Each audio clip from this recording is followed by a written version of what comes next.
incredible man. I only do things incredible can. Cause I am the seed of a chosen breed. You don't see too many like me.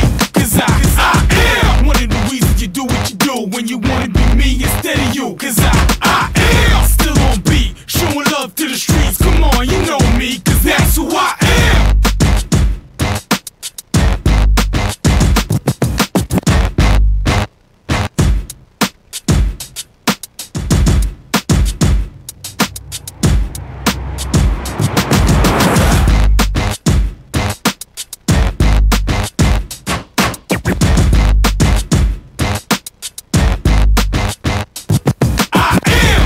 Incredible man, I only do things incredible can. Cause I am the seed of a chosen breed. You don't see too many like me.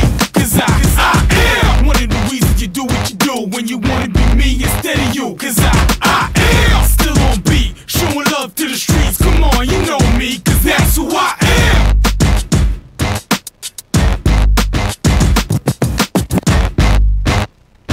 And good afternoon, Joxx coming to you live from the KTC Broadcasting Studios, Monday, April 20th? Yes, April 20th. Live from KTC Broadcasting, like I said. Thanks everybody for listening on the Joxx podcast, wherever you get your podcast. Hello, everybody. We got our cameras up. I'm Kevin Hastings. You're seeing the four corners today. There's Chris Nelson in the corner in his yellow "What's Up" shopper shirt. Good morning, or good afternoon, Chris. What's up? Tom Cinefani's in the house. Happy Monday, Tom.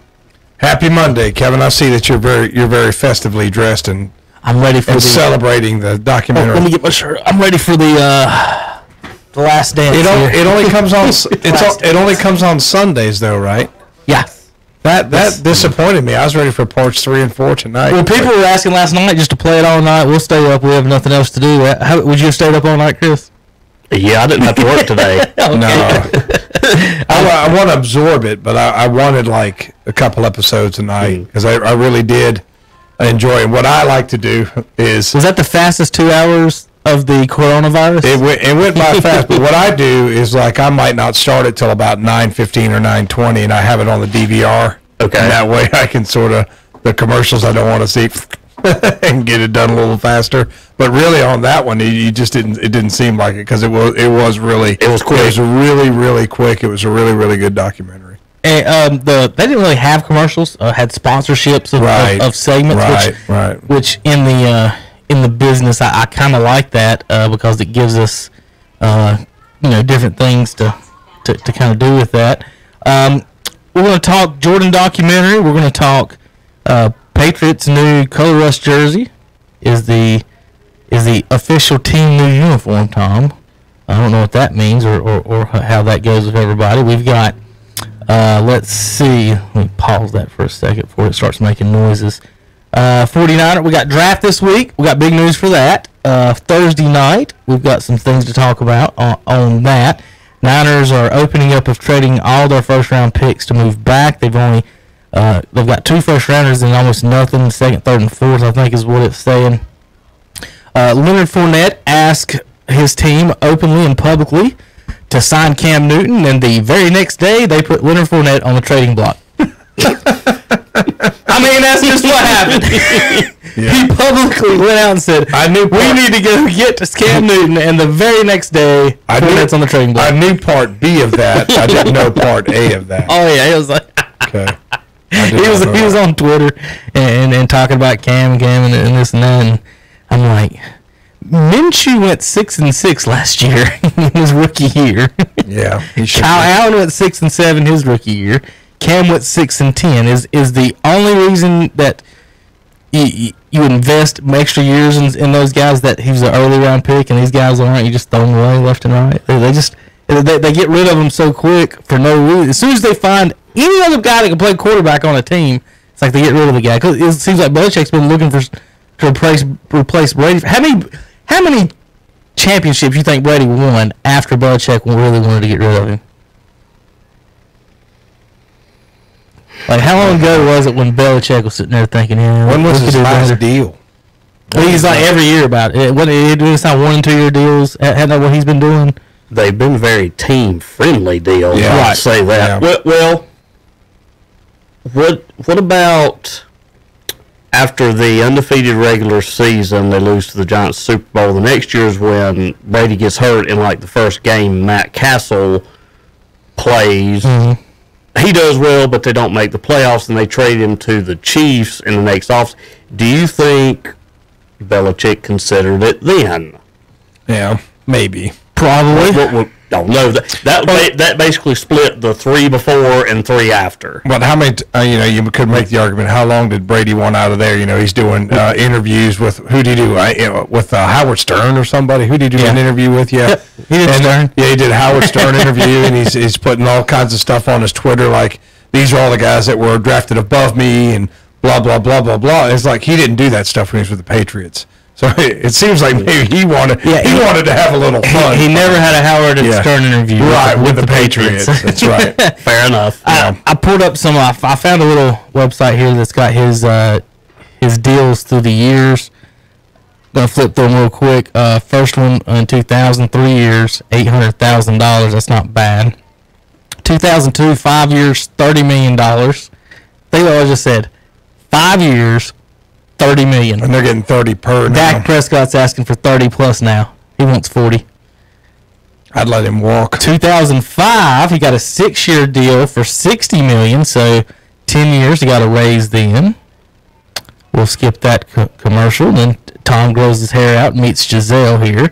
He gets a 4-year, $72 million extension. That's a good 18 a year. That's still cheap. Did I do that math right? That's still below market value for what he brings. Right. $18 million a year. 2013, a 3-year, $27 million extension at $9 million a year extension. 2016, a 2-year, $41 million extension, and of course that's the one that ended it in New England. And 2019, he's got a 1-year, $23 million deal. No, that was last year. 1-year, $23 million deal and an $8 million signing bonus. So those were Tom Brady contracts through the year. So he basically got paid with the Bucs more than he ever did. Yes. In New England. Yes. I think it's more, he doesn't really need them. What's his wife make? 80, 90, $100 million a year, something crazy. So, I mean, he really doesn't need it. That's why he could afford it, and he cemented his legacy. Right. Now that his legacy is cemented, why not go have a little fun in Tampa Bay? Right. And I think that's kind of the calculus on it, that, he and Belichick had all the success. They've won the championships. The GOAT, it's going to be argued that he's not. So, even if he falls flat on his face in Tampa Bay, really, is that going to tarnish his legacy all that much? I just don't really think it is. Well, not with 6 championships. Yeah, that's what I'm saying. Not with that many championships. There'll be somebody that if you watch it online, I'm showing the Patriots. This is their colorless jerseys, and they've kind of made them into the regular jerseys. So you can tell a little bit from the stripes are different on the top, of course. They still got the flying Elvis Patriot logo. Do you like the old guy hiking it? Or do you like that flying Elvis? Any opinions on either one of those? Neither one of them is really appealing to me. I thought they were both really flying good. Elvis. I've never heard it called flying Elvis. That's pretty good, Kevin.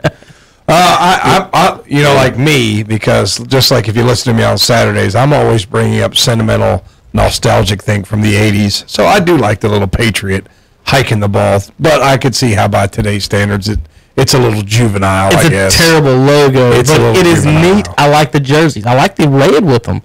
When they went to these uniforms, America's supposed to be red, white, and blue, not navy, and they've been in the navy section of the color scheme for quite a while. So some people have problems with that. They want maybe see a new helmet. Some of them don't like the Elvis. Some of them like the what's his name? Patriot Pat? Was that his name? Of the guy? I think he had a name. You think he actually had a name? Patriot Pat? Not sure. I want to call him Patriot Pete because that would just be funnier if he's Pete. I don't know why, but Patriot Pete is what I want to call him. Well, the Patriots had a head coach that was Pete. Pete Carroll coached them. Yeah. For a little while. It really doesn't matter what they wear next year. I think they're an 8-8 team at best. Who, the Pats? Yeah. We don't know who the quarterback is, so I don't know what they lost some guys on defensive side of the ball too, and they really haven't. What have they done? I know. Did you know they haven't drafted a Pro Bowler since 2013? No, Chris. That's interesting. That scares me a lot, really. Well, because at one point they were drafting some Pro Bowlers back in the day, right? But that's interesting. Belichick's. It seems to me that he's almost ripped up his papers as far as the draft goes, and just went. I just want to pick as many people as I can. Whatever we're doing, they do have a lot of picks. They always end up with like 10, 12 picks, and late in the rounds, they get a ton of second or thirds, but never really anything high in the first or really high in the second. But they haven't been actually drafting well at all, and we got that coming up Thursday. I was going to I had a couple of things I actually want to talk to Chris about. I forgot to before the show. I will talk to him afterwards about a segment I'd like to get you in on more than about daily, Chris, if you can. We'll go to Nelson's notes. Hunter Yancey! Good grief. Walks in on Terry Reinhardt time. Good afternoon, Hunter. It's good to see you, man. Hunter joins the show. If he can get into what's the guy's name from, I don't know, Munchkin Kids. There you go. Can you jump? You gotta jump to get your butt in. You gotta put some weight on it. You're not strong enough to push the seat down here. Is that mine or yours? That's mine. Well, Hunter, I guess you've been staying up all morning rewatching The Last Dance. We've just been really talking about. You just missed the Patriots color rushes their new uniform. I saw them. And then we just got done talking about Belichick and what they're going to do. Tom says 8-8. I don't know. I don't want to pick anything until I see who the quarterback is. And then of course we got the draft Thursday night. And Hunter, you weren't here Saturday, but Tom and Terry and I'll go ahead and invite y'all to as we're at. We're kind of throwing it around and maybe doing a draft broadcast party stream on Thursday night for the first round. I don't know what either one of y'all two feel about that, but kind of thinking about doing something like that, Hunter. Really nice. Okay. Well. Excuse me, Hunter. We're going to fix your camera in just a second too. If you can by yourself, then I won't have to get up again. All right, Tommy. Going into the draft Thursday night, you were talking about Tua. Are we still looking at? I'll ask Chris since he's not on it that often. Do you see the Bengals doing anything other than drafting Joe Burrow, whether it's trade out or drafting someone else? They're going to draft Joe Burrow. That's what I think is going to happen. So Burrow to them, and then Hunter's a Redskins fan. Of course, he wants the. He's looking for the Chase Young from Ohio State to come into town. I'm just looking. I'm expecting. He's going to be there. Yep. And guess what? My jersey will be ordered once they announce his number. Have you seen that one? I have seen that one. That's pretty sick. It was pretty sick. Hey Tom, Redskins an alternative, interesting looking uniform with the feathers. That's interesting. I love that. I don't know if have you caught us talking about how I want to name them the Arkansas Razorbacks and keep the name the Redskins, and instead just use a warthog that would go along with their hog persona. They get to keep the name Redskin. You get to keep everything, colors, everything. The only difference is the logo is some type of a mean-looking warthog instead, and that'll be the Redskins. What do you think about that? Well, that saves face for everybody. I hadn't thought about it. Yeah, I don't know. I'll have to give that some thought. Yeah, I haven't heard that one. I'm interested. We've seen what's going to mess up the first 10 picks. Like everybody thinks Cincinnati's going to draft Burrow. What if they don't? Then what happens? And then you hear all these others. What if Tua falls? What if he falls to 10? Then are a bunch of other teams going to start to trade back up and try to get him? I think I could see some scenarios like that. There's going to be some kind of unexpected. Already they're talking about the Browns trading their pick, falling back, and there's another good offensive tackle coming out of Boise State. All right, we don't need one of these top four. We can get this guy, trade up, get something else. So go ahead, Hunter. I was just going to say, the draft changes. Like everything will change at 3. Whatever Detroit decides to do, that's going to be what dictates where the dominoes fall. I know there are going to be certain players, certain teams that are sold on their guy, but depending on who trades up with Detroit, and if Detroit stays, and if they go in an opposite direction than what everybody's thinking they want to do with Jeff Okudah, then that's going to throw everything for a loop. Because say they do take Isaiah Simmons, well, that's who the Giants were wanting there at 4. Right. Then who are the Giants going to take? Well, maybe they take an offensive tackle that was somebody was wanting to grab later. Right. So the draft so far, everything that is set in stone to me. If you're going Joe Burrow, Chase Young on all your mock drafts, you won't miss those first 2 picks. After that, I can't promise you anything. It could all switch after that. Yeah, it depends on if Detroit stays or trades. Yeah. Well, a lot of the boards have him. Okudah makes the most sense because, they lost their best defensive back to Buffalo, so why not draft another one to take his place? That makes the most sense, does it not? And this right here, there's different mock drafts. This one has Detroit trading with Miami and Detroit still taking Okudah at 5. Right. Which means if Okudah's who you want, but you can give him 5 instead of 3, well, trade down, get an extra pick, and you get an extra pick for nothing, basically. You still get the guy you want. Yeah. I've seen 2 teams really be in the most conversation for moving up to take Detroit's spot at 3. Miami obviously won because they're in a quarterback situation. They know Fitzpatrick just a stopgap. And the other one is another team with a stopgap, and it's the Chargers, the one that picks right after Miami. So whichever one of them can – I know Miami, I think, has more leverage. They definitely have more draft picks, more capital that they can put towards moving up to that 3rd spot that might make it more enticing for Detroit to go to go with them over the Chargers. But if the Chargers move up to 3, I've heard that they really love this Justin Herbert kid. So there's no guarantee that 2 is even the second quarterback taken off the board. This one has Herbert going as the second quarterback. The more they talk about Tua, it seems like the more he's fallen. They just are too worried about his injuries. But they've made other guys have had injuries and been okay, but they seem to be very concerned with a hip injury a guy likes to run around. Well, it is. You got to look at it this way. It's a first-round pick, first of all. Me and Kevin have talked about this all the time on this show. First-round picks, you want him to come in and be an immediate impact, a starter. And a quarterback, we can understand if he has a city year, but usually if he's a first-round pick, like how I picture we went with Dwayne, it's like you have to give him a chance, or else that was a wasted pick. Right. And I think that's what a lot of teams that are in a quarterback question mark around Tua is. It's like, okay, what is it going to be if we bring him in and he doesn't even last 2 years or can't complete the full season? He just turns out being, to me, a Sam Bradford. Sam Bradford had a lot of upside coming out of college. Obviously, was a Heisman winner. I know Tua wasn't, and I think Bradford won a championship as well with Oklahoma. I think him and Peterson were there at the same time. They didn't win a title, but they were good. Yeah, they were good. They won the Heisman for a reason. Yes. But that was the thing. Sam Bradford came out, and it was just, these teams that pick early, they're bad. They're not great teams, and he just could never be able to get his niche, obviously, under Jeff Fisher, but it looked like everywhere he went, injuries. It just followed him everywhere. And for me, Tua, I know he's had the best, it was like quarterback rating of all time in college football during his career, but he never played a full season. So to me, I'm like, well, the best ability is availability, and if you're not going to be available at the NFL level for a full 17 season game, or 17 game season, I don't know. To me, I think that's what's scaring a lot of people. It's just you've had both your ankles tightened up, you've had a major hip injury, and if I'm not mistaken, there's another injury that he had in college that kept him sit out for a little while. So it's just he is the biggest gamble.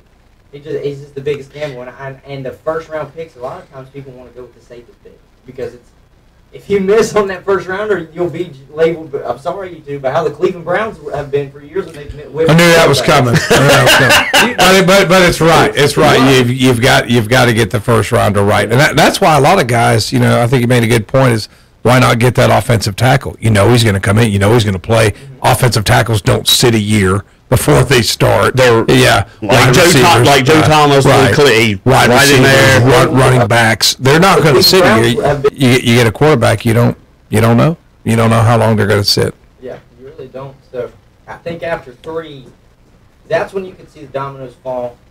And I read somewhere today that the 49ers are shopping both of their first. Yeah, we were talking about that before you came in. You're right. And one of them might be to the Patriots for them to draft a quarterback, considering they traded Garoppolo to San Francisco just a minute and a half ago. Yeah. So it's a little quid pro quo.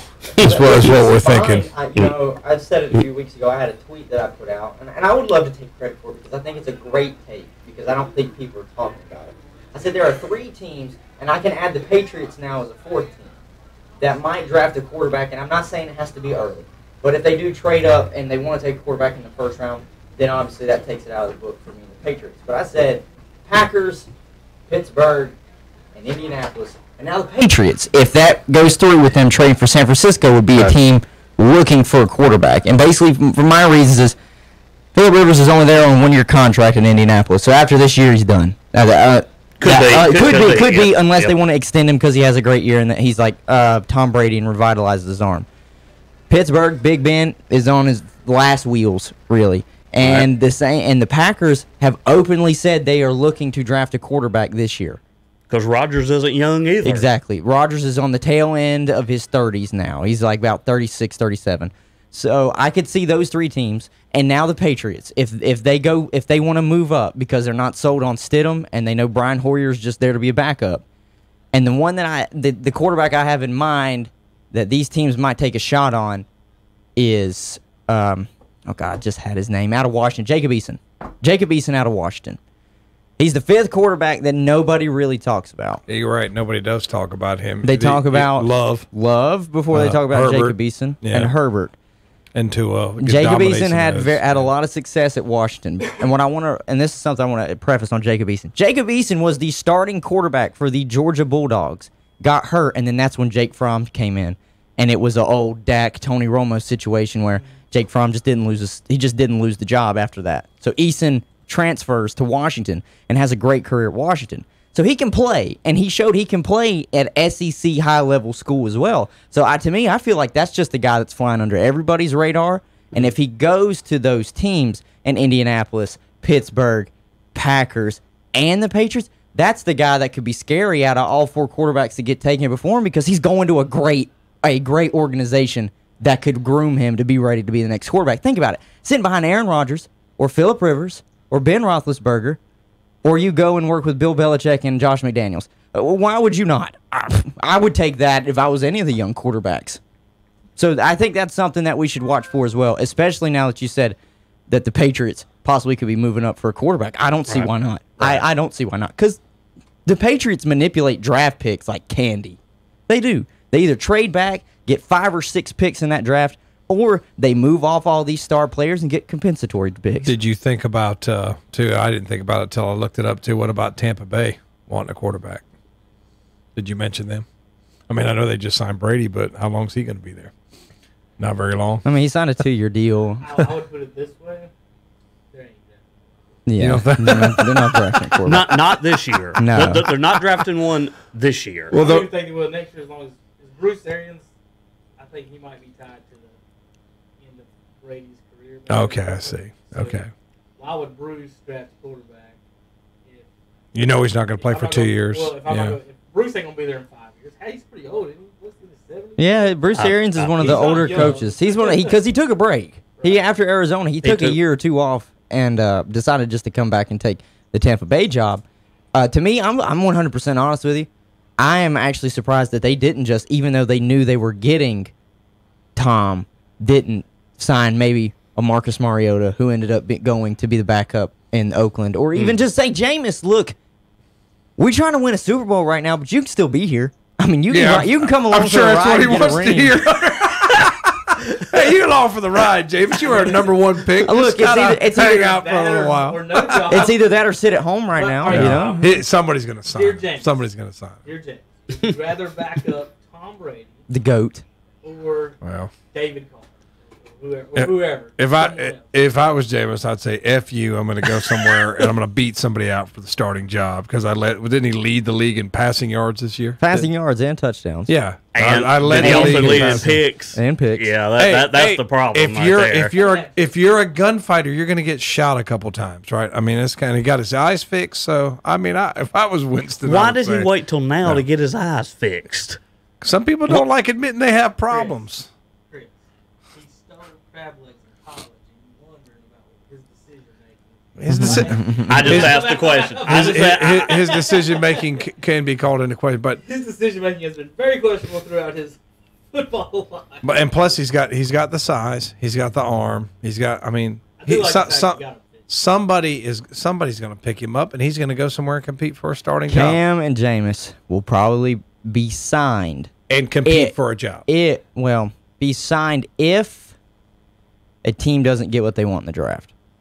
Okay. Cam Newton's camp has come out and said they are willing to wait till after the draft for a team to if they don't make a move. Who's he pressuring though by saying that? Did you say no? But did you see We're this? willing to wait. Nah, but seriously, did you see this though? I don't know. You probably didn't bring it up, but so Leonard Fournette was on ESPN earlier this week. I did bring it up. You brought it up. He said he wanted to trade for Cam, and the next day they put him on the trade block. Yeah. But what about he makes like $4.3 million this year. What? Who?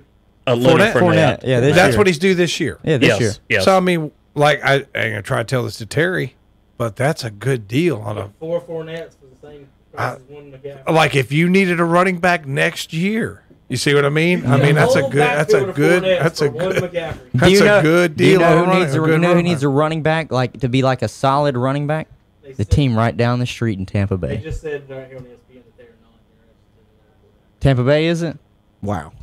They have a good running back though. What's the guy's name? Ronald Jones. You can't say those two sentences back. What? They have a good running back. What's his name? I know. Tampa Bay. I'm terrible with names. I'll tell you what's Tampa Bay? What's Tampa Bay's picking in the draft? I know he's. What are they? What's their pick in the draft? I got it right here. What number? 14th. 14th. This one, Hunter. They could get DeAndre Swift out of Georgia if they want. Bucks picking of Georgia's Andrew Thomas. And this one They have the tackle falling that far for him. And this one has Javon Kinlaw, the defensive tackle. Ooh, so that's the one out of South Carolina. Yes. He's a monster. I think after the Panthers pick at 7.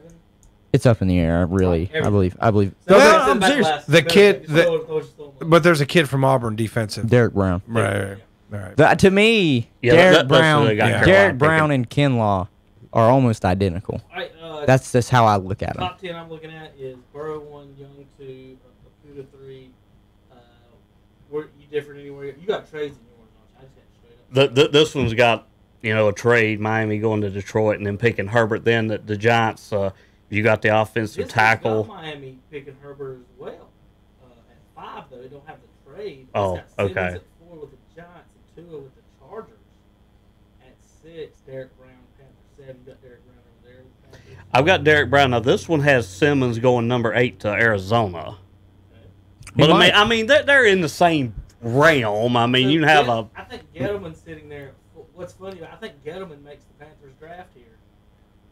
How ironic is that? Gettleman's sitting at 4 with the Giants, and we've got Simmons, we've got tackles. Yeah, this Tristan Wirfs out of Iowa. Yeah, he's good, man. Hey, Gettleman likes the big men up front, so Gettleman's looking at pretty much the same people the Panthers are almost in some of this, and he may be whoever he doesn't get. Like if he goes with a lineman there at 4, then that means Derek Brown and Isaiah Simmons both may be available.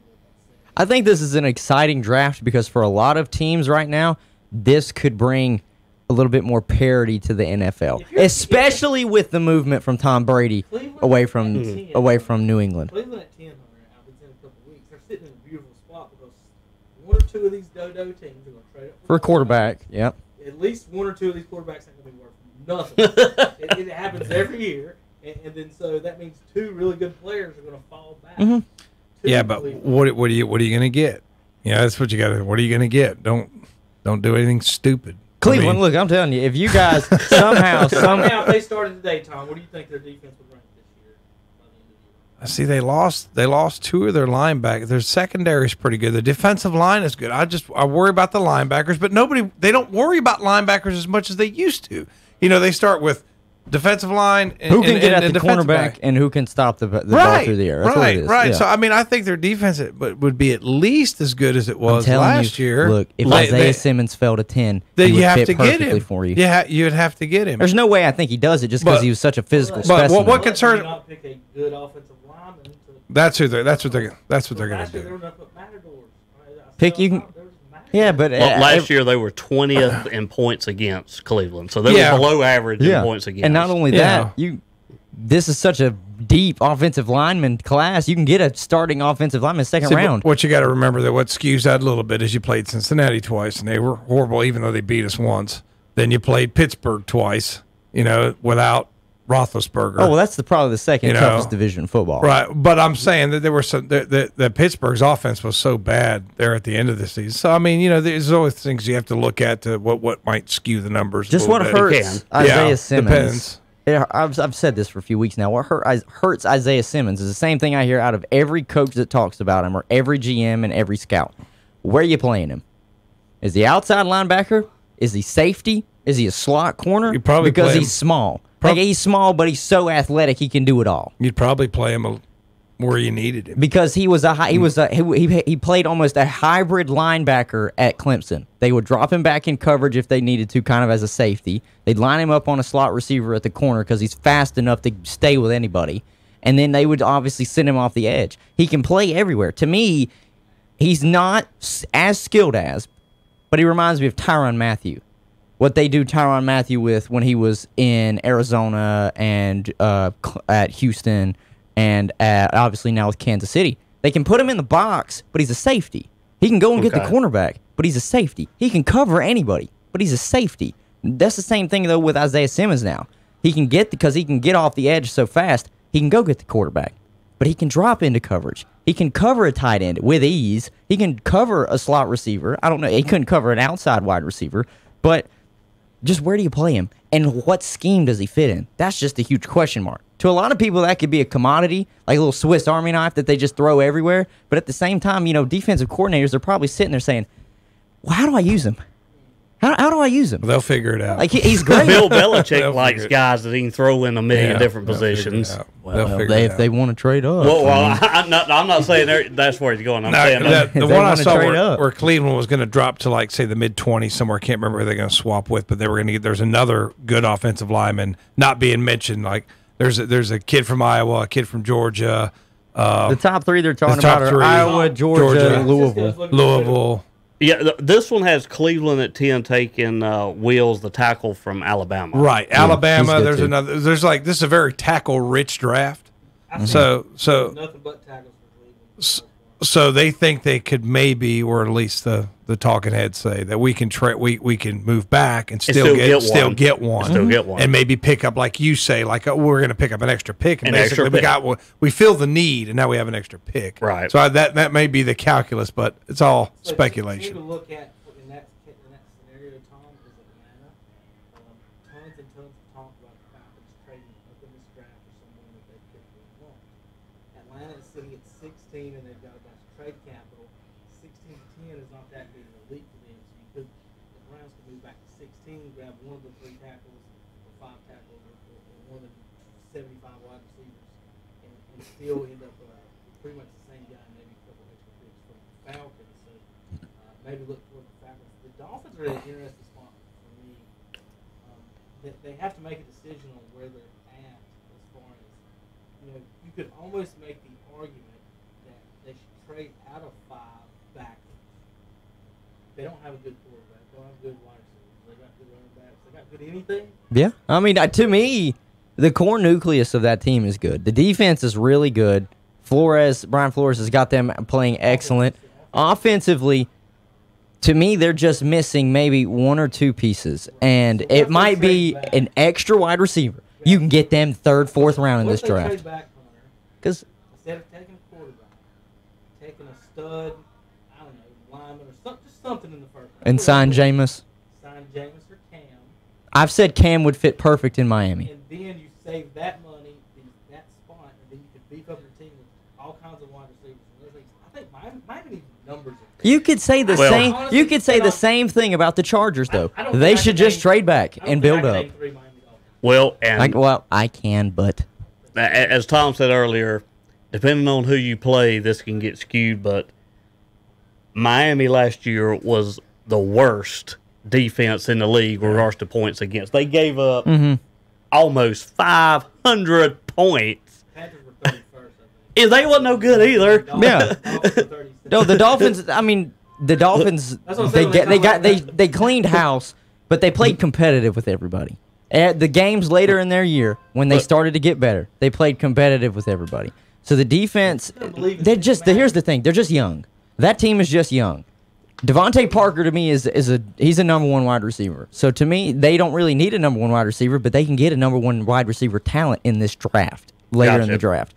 And then the quarterback position, to me, I think they'd be just as good taking a Jameis or a Cam instead of drafting one of these younger quarterbacks and basically saying they're more than likely going to sit behind Fitzmagic for the first few games unless they just come in and wow them off the get-go. Okay. Why do that when you've got some cap space?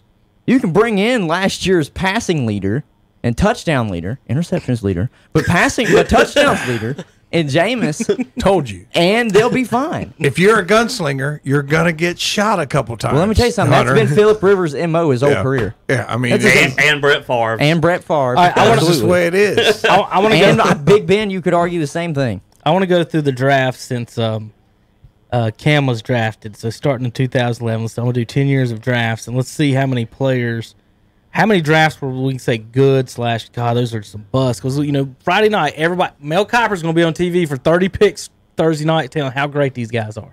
Didn't you say he was your cousin, Kevin? No, Mel Kiper needs to. I'm still waiting for him to quit from Jimmy Clausen. Yeah. That is the most ridiculous thing. It was Mel Kiper's fault that Armani Edwards did not play quarterback in the NFL. Well, why do people listen to Mel Kiper? That's all I want to know. You say that name on just about every. I had to sneak him in. I had to sneak him in. Now, Armani and Mel, he hates Mel. They had an interview with Armani last week, and he said it was not his choice to play wide receiver in Carolina. Like I said, I think that's a Mel Kiper thing, saying, was it Fox never saw Clausen or Armani throw, and he drafted them both. See, but if he come out after the draft, I ain't never seen either one of them throw. And he drafted them both. Let me ask you this. Did Mel Kiper, was he ever a GM? Was he ever? Never. He's never been anything. No. He came out. I've never been anything. I mean, there's hilarious video. He's making some money now. Yeah, so there's hilarious video. Put some respect on his name. I think it's the Kansas City GM or something going, who the hell is Mel Kiper? Like, he just went off on him in one of these drafts. Because, they sit there and grade their drafts right there on live TV. He said, exactly what you said. He ain't coached nothing. He ain't been nothing. It's like, I don't think he's never, like, he said 11, 12 years ago, he said, if Jimmy Clausen is not a success, he will retire. Quit! Bye! Well, I'll tell you. Felicia, I'll take that.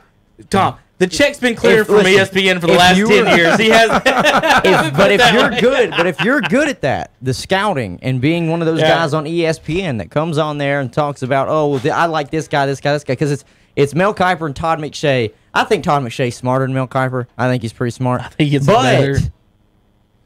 But the one that I'm getting to is Mike Mayock. That's what Mike Mayock did for years, was go on television, and he was one of those guys that would talk about scouts that were coming up. And guess what he is?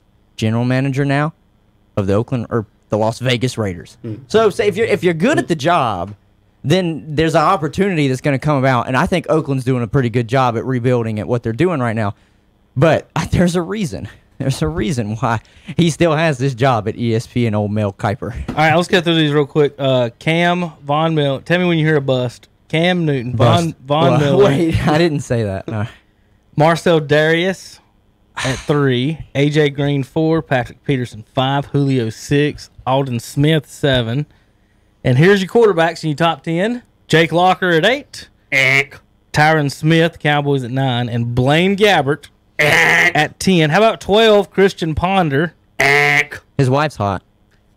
Fair enough. Ding, ding, ding. That makes up for being a lousy ball player. So basically, you named makes a heck of a backup quarterback. Yeah, it does. Okay, so you named 4 quarterbacks. The only one of them that really did anything was Cam. Right. 1 out of 4. Right. And so the 4 quarterbacks, I think, combined those 4 won 3 playoff games. And Cam might have all of them. Probably. Right? Yeah. Probably. I think he was re-signed by Tampa Bay. Gabbert was re-signed by Tampa Bay to be Brady's backup. Brady's backup? Yeah, I think so. All right, how about 2012? Andrew Luck retired. Robert Griffin hurt. Well, but that's not a bust, though. Well, it's not. Andrew Luck is not a bust. He was good when he was healthy. Andrew Luck never had a losing season. He was 11-5 in his rookie season. Jim Brown were all quitters. That's blasphemy. Here we go again. I will walk out of this room. Quitters. That is blasphemy. Quitters. All right. I don't. Well, you want to draft somebody that's going to quit on you.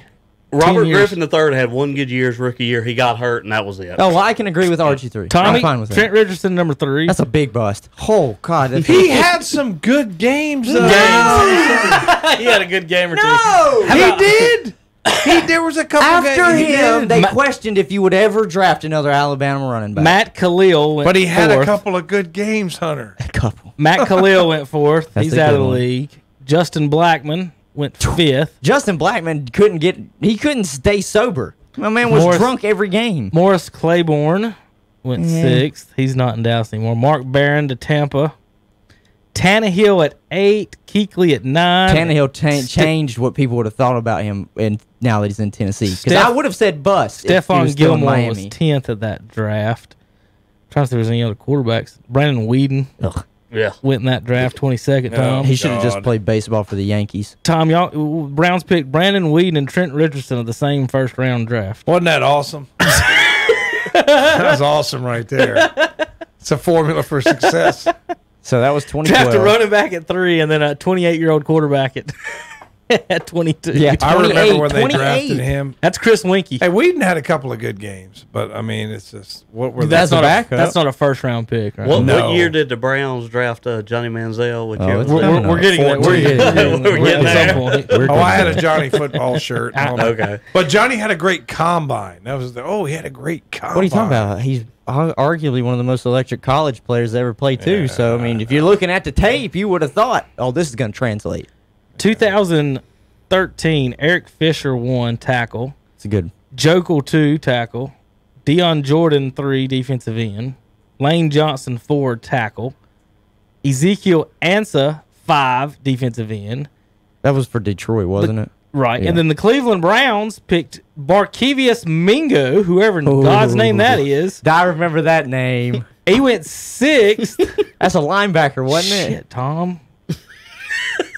Jonathan Cooper went 7 for North Carolina guard. 8 was the first pick in that draft that wasn't a lineman. That was a St. lineman Louis hitter. Rams picked Tavon Austin. That could almost be a bust. Tavon Austin was the first non-lineman offensive or defensive picked in the 2013 draft at 8. How often does that happen?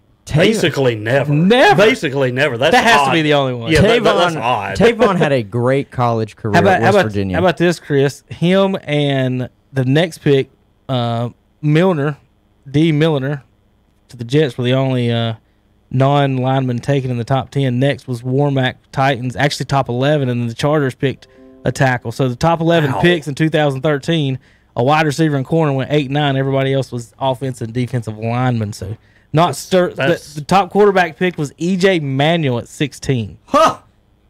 Nope. I want to throw up. In fact, he was the only quarterback in the first round picked. It must have been a weak quarterback draft. Geno Smith was picked one spot behind the Cleveland Browns, so good job, Brownies. K1 Short was picked in the second round of that draft at 44. Le'Veon Bell was picked in the second round of that draft. I think that's played out. Pretty Panthers picked Star Latuatulele. good. Star Latualele. I can't say it at 14. Star in that Latualele. draft. Is he still on the team? No, he is in Buffalo. All right, 2014 number 1, I think, unless he might have retired. Jadavion Clowney. Greg Robinson. Is he still in the league or out of the league?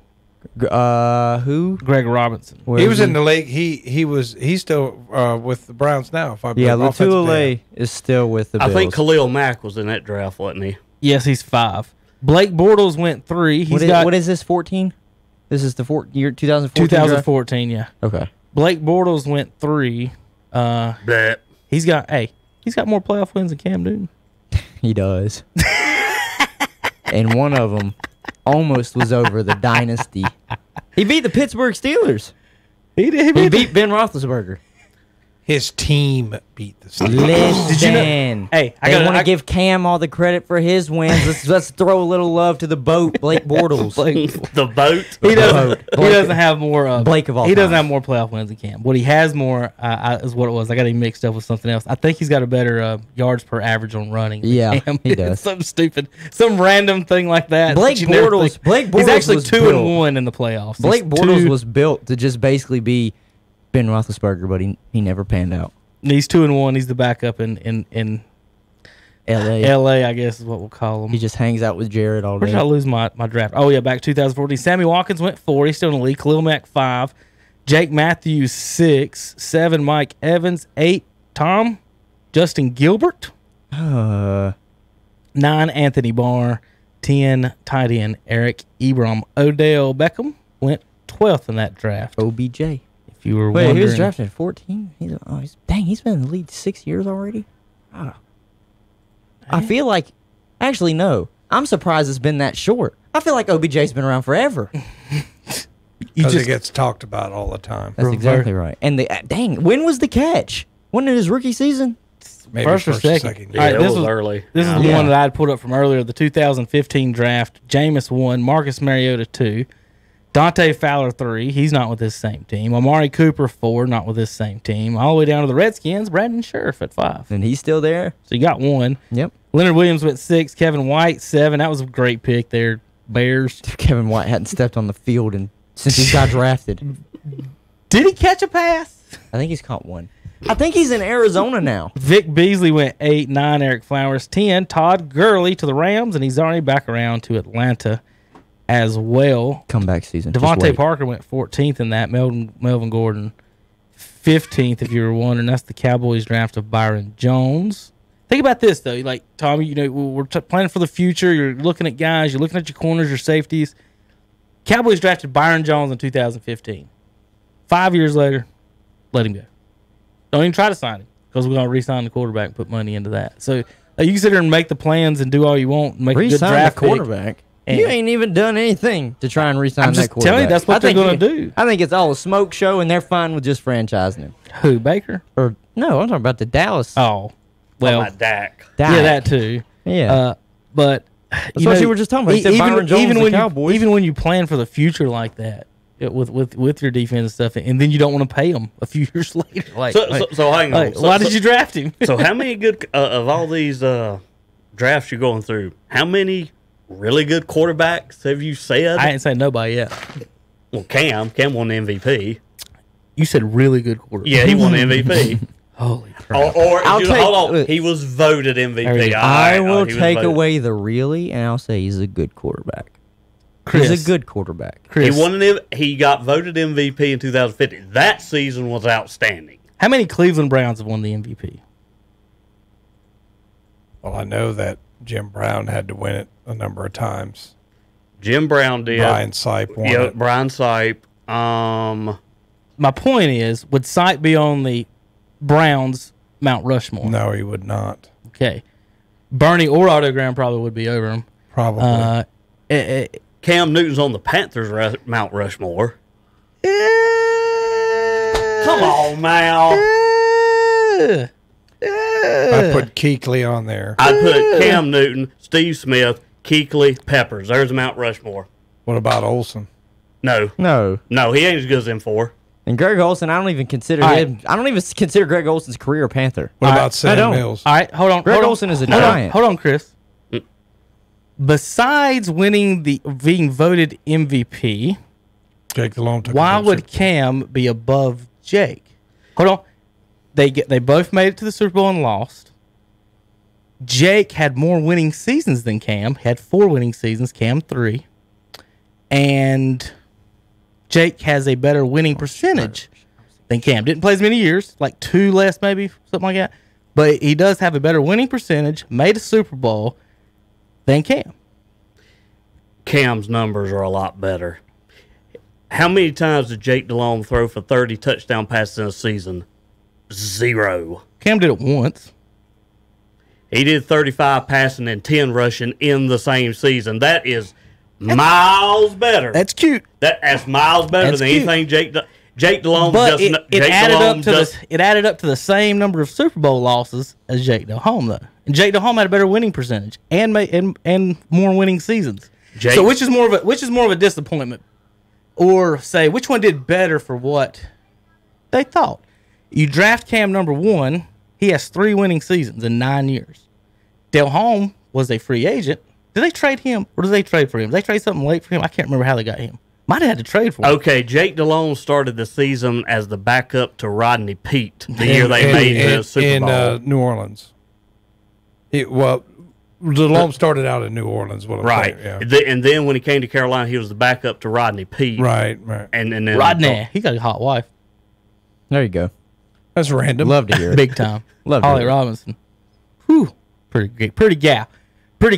But I would say Peppers and Steve Smith are locks. The other two are arguable with about 6 different players. And I really didn't want to get into that, but that was just us. We've done that one quite a bit. Is that we've got different arguments for different people. We've got basically rolling through those 4 spots. We've got Delhomme, Cam, Kuechly. Olsen was nominated at a certain point, and then of course, I guess you could consider Olsen, and then of course Terry. And I agreed with Terry up until the last few years that he was a lock. Now he's in the questionable zone. John Casey. He was a lock until the last 5 years. Wait a minute. And when John better. Casey was a lock for what? The Panthers, Mount Rushmore. Oh, please. Oh, please. We had this discussion Saturday. Yeah. And I still got somehow Mark Mosley was the MVP in like 1980. Even though in okay, all right. Even though in 1986, I remember with the Browns, he missed like a couple of short field goals that would have won the game. Like, what Kevin is talking about is that year, like 1983, when they only played 9 games because there was a lockout strike, whatever. Something like that. A kicker got voted MVP, but look, here's the deal. I'm not putting Vinatieri or Gostkowski, and Gostkowski actually has a higher field goal percentage than Vinatieri. I wouldn't put neither one of them on the Patriots' Mount Rushmore. And Vinatieri's way better than Casey, and I wouldn't put him on the Patriots' Mount Rushmore. Putting a kicker on Mount Rushmore is like putting... Who would be on the Patriots then if a kicker's not on? Well, let's put Millard Fillmore on Mount Rushmore. That's kind of the equivalent. Let's put Martin Van Buren on Mount Rushmore. Wait a minute. All right. Is David Ortiz on the Mount Rushmore of Boston Red Sox? It'd be hard to keep him off there. A DH is the same thing as a kicker to me. Oh, no. We're not starting this again. Wait a minute. He lures you in with this. Is the kicker not the leading scorer on most teams? He only plays offense. He doesn't play defense. That's what a DH does. Exactly what a DH does.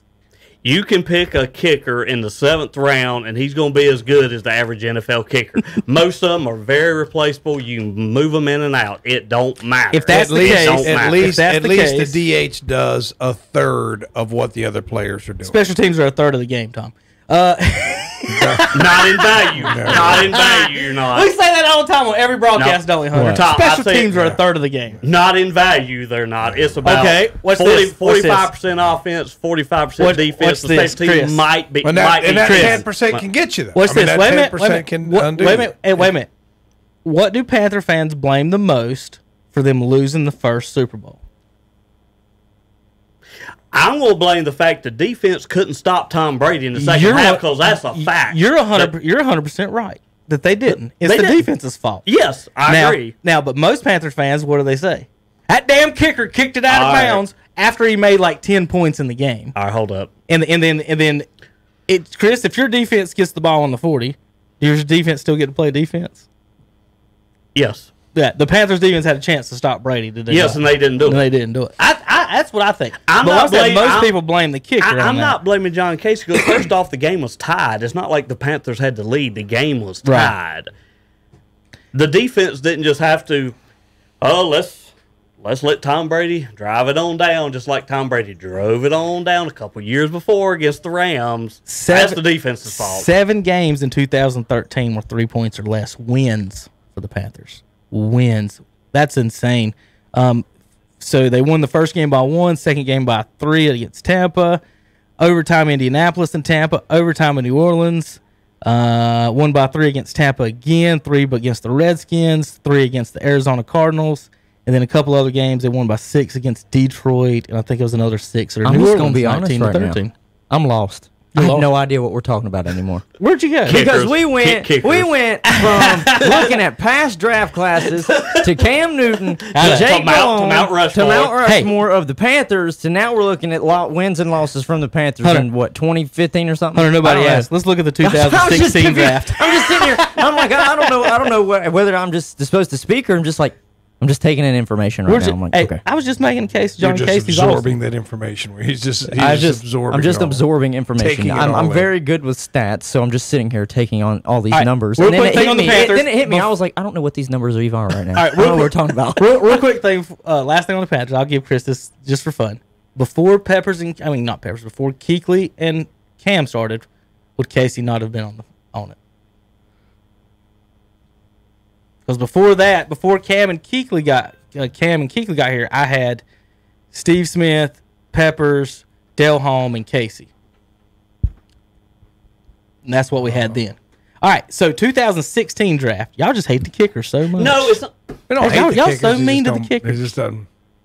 The kicker and the punter are the two most replaceable people on the team. That's just how it is. Yeah, maybe the long snapper too.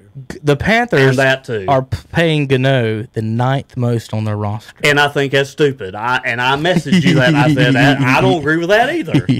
I'm going cheap on a kicker. Everything else is so expensive. I mean, that's like when they made a big deal when the Raiders made Sebastian Janikowski the highest paid kicker in the league. So? That was a heck of a draft pick, though. This really worked out. That was a heck of a draft pick. He kicked for them for like 20 years. Right. And after they made the Super Bowl where they lost to Tampa Bay, they had how many good seasons after that? One? One? Yeah, but here's the thing. He was a good pick. I don't mean the rest of the picks were good. Janikowski was a great pick. Hey, man, let me tell you something. If you can hit on the kicker. Wait a minute. There you go. Did they pick him in the first round? I think so. Yeah, that's what I'm saying. That's stupid. I want to say that's stupid. I think he was like 16th or something like that. I would draft a guy number one if he could kick and punt. Save me a little money so I can spend it on Like a dual threat. I honestly don't see why we haven't seen more them do that just to save money the way teams act. In a pinch, a punter and a kicker could do each other's jobs. Maybe not as well, but in a pinch. Punting's easier than kicking. Or how about, I would say that. Or how about this? If the same guy kicked and punted, now you can activate another guy and have somebody else on your roster. He was 17th. He was 17th overall. Yeah.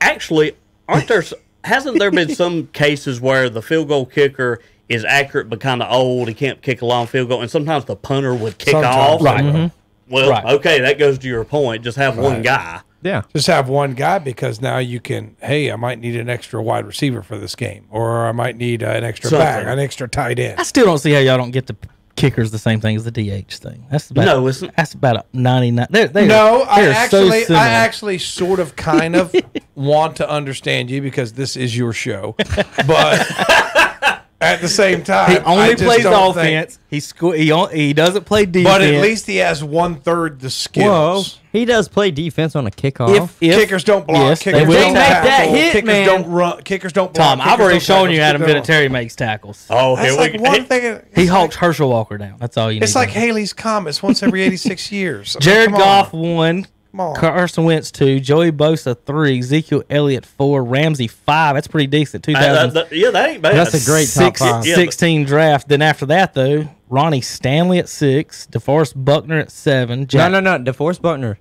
is really good. Jack Conklin at 8, Leonard Floyd at 9, Eli Really good. Apple at 10. Eli Apple's a bust. Tom, if you was learning, the Browns went Corey Coleman.